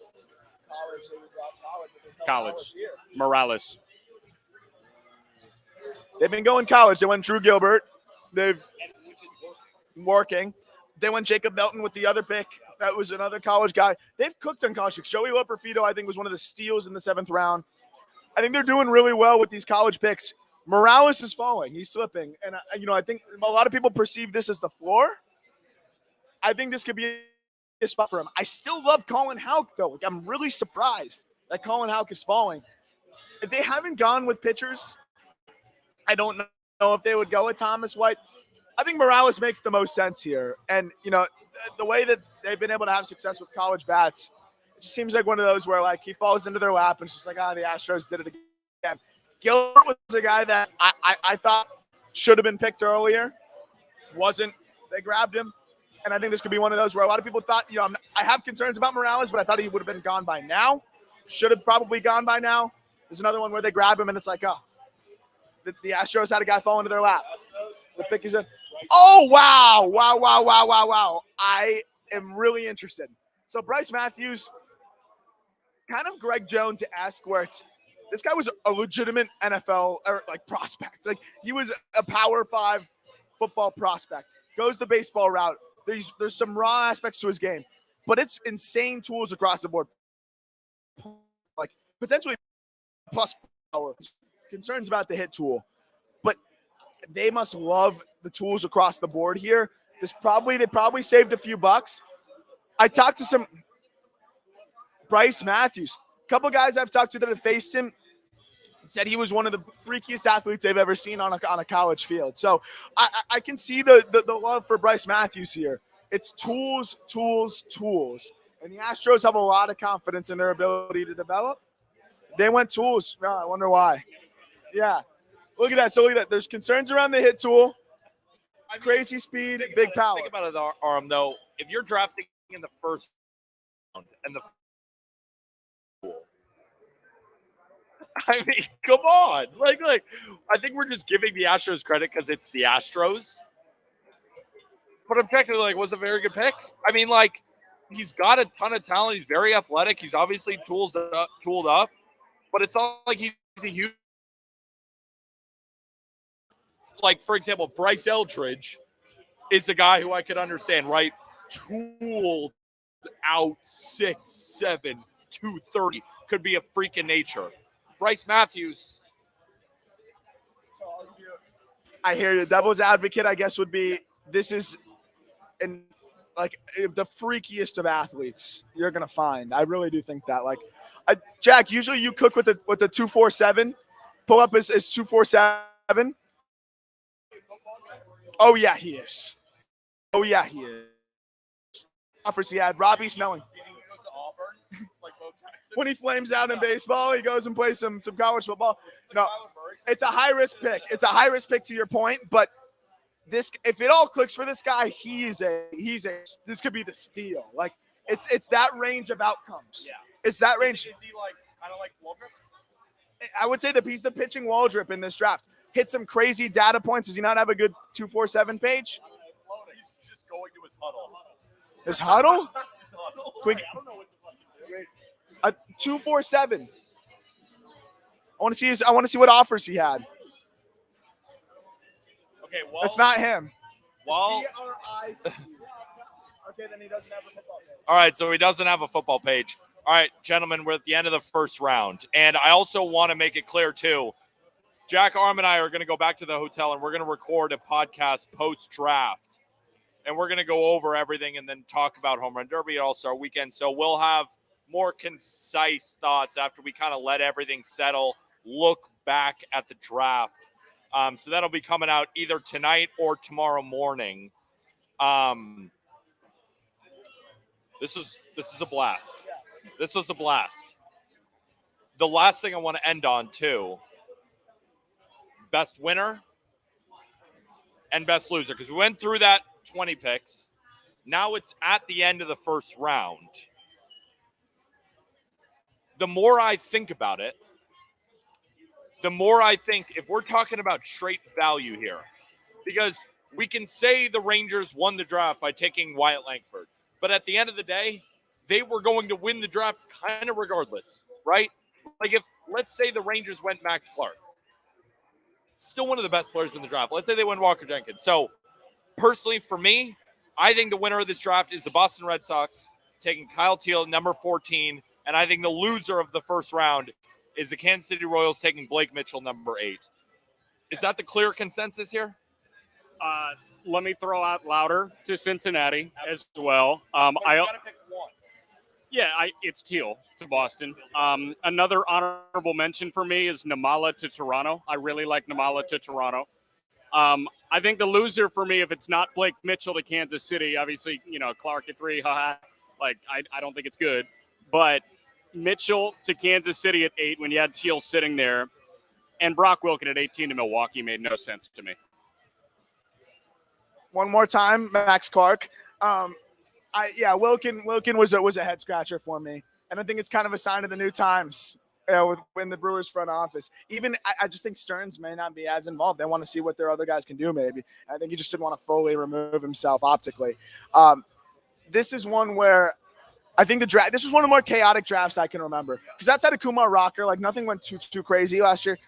I think Kyle Teel falling, I think a lot of teams are going to regret passing on Teel. And I think from a pure value standpoint, the Red Sox did really well. Like, I like that the Marlins played into his strength there, but I think ultimately they should have taken a catcher and the best catcher in the draft. I think they're scared of bats at this point. I think they don't trust their own ability to develop bats, and I don't blame them. I guess acknowledging your weakness might be a good thing, but I thought I think the Soto pick was good enough, though. I'm not upset with it because he's a special arm, but I thought Meyer. But I think the idea of Teel falling that far, I do think a lot of teams are going to kick themselves. I got to say the Red Sox probably came away with as much value as anybody. It's really hard to find catchers who can hit with a good chance of sticking behind the dish, and that's exactly what Kyle Teel is. Even if it takes some time for him to develop offensively, he's got a lot of tools behind the dish too. I'd say the Red Sox are one of my biggest winners. And then outside of that, I did really like the Ralphie Velasquez pick. I thought that was a really good snag there. We'll break it all down, but I thought this was – otherwise, I thought a lot of teams did well on capitalizing on other teams' mistakes because guys are going to fall because guys that you didn't want got drafted ahead of you. And I thought a lot of teams did a good job of taking the guys that needed to be taken where they were taken. I'm excited to see where the rest of this goes, and I was hoping that we might get one more pick from the Mariners, so they go back-to-back here. So it'll be fun to wrap that up. But thank you to everyone who hung out with us on this draft stream. It was so much fun to do this with y'all. eBay putting this event together was so awesome. Definitely have to give our love to eBay, Gantry Public House for hosting us here. If you ever come to Seattle, Gantry Public House is one of the coolest spots right by the stadium to go catch a game. This place is awesome. I wish we could give you like the full video tour, but it is really cool. Big shouts to eBay for helping us, put this together. The trade night was super fun. I'm still going to try to unload my Jared Kelenic card, but this was a big success. eBay is the best. Gantry Public House, we love you. This draft was a lot of fun. All of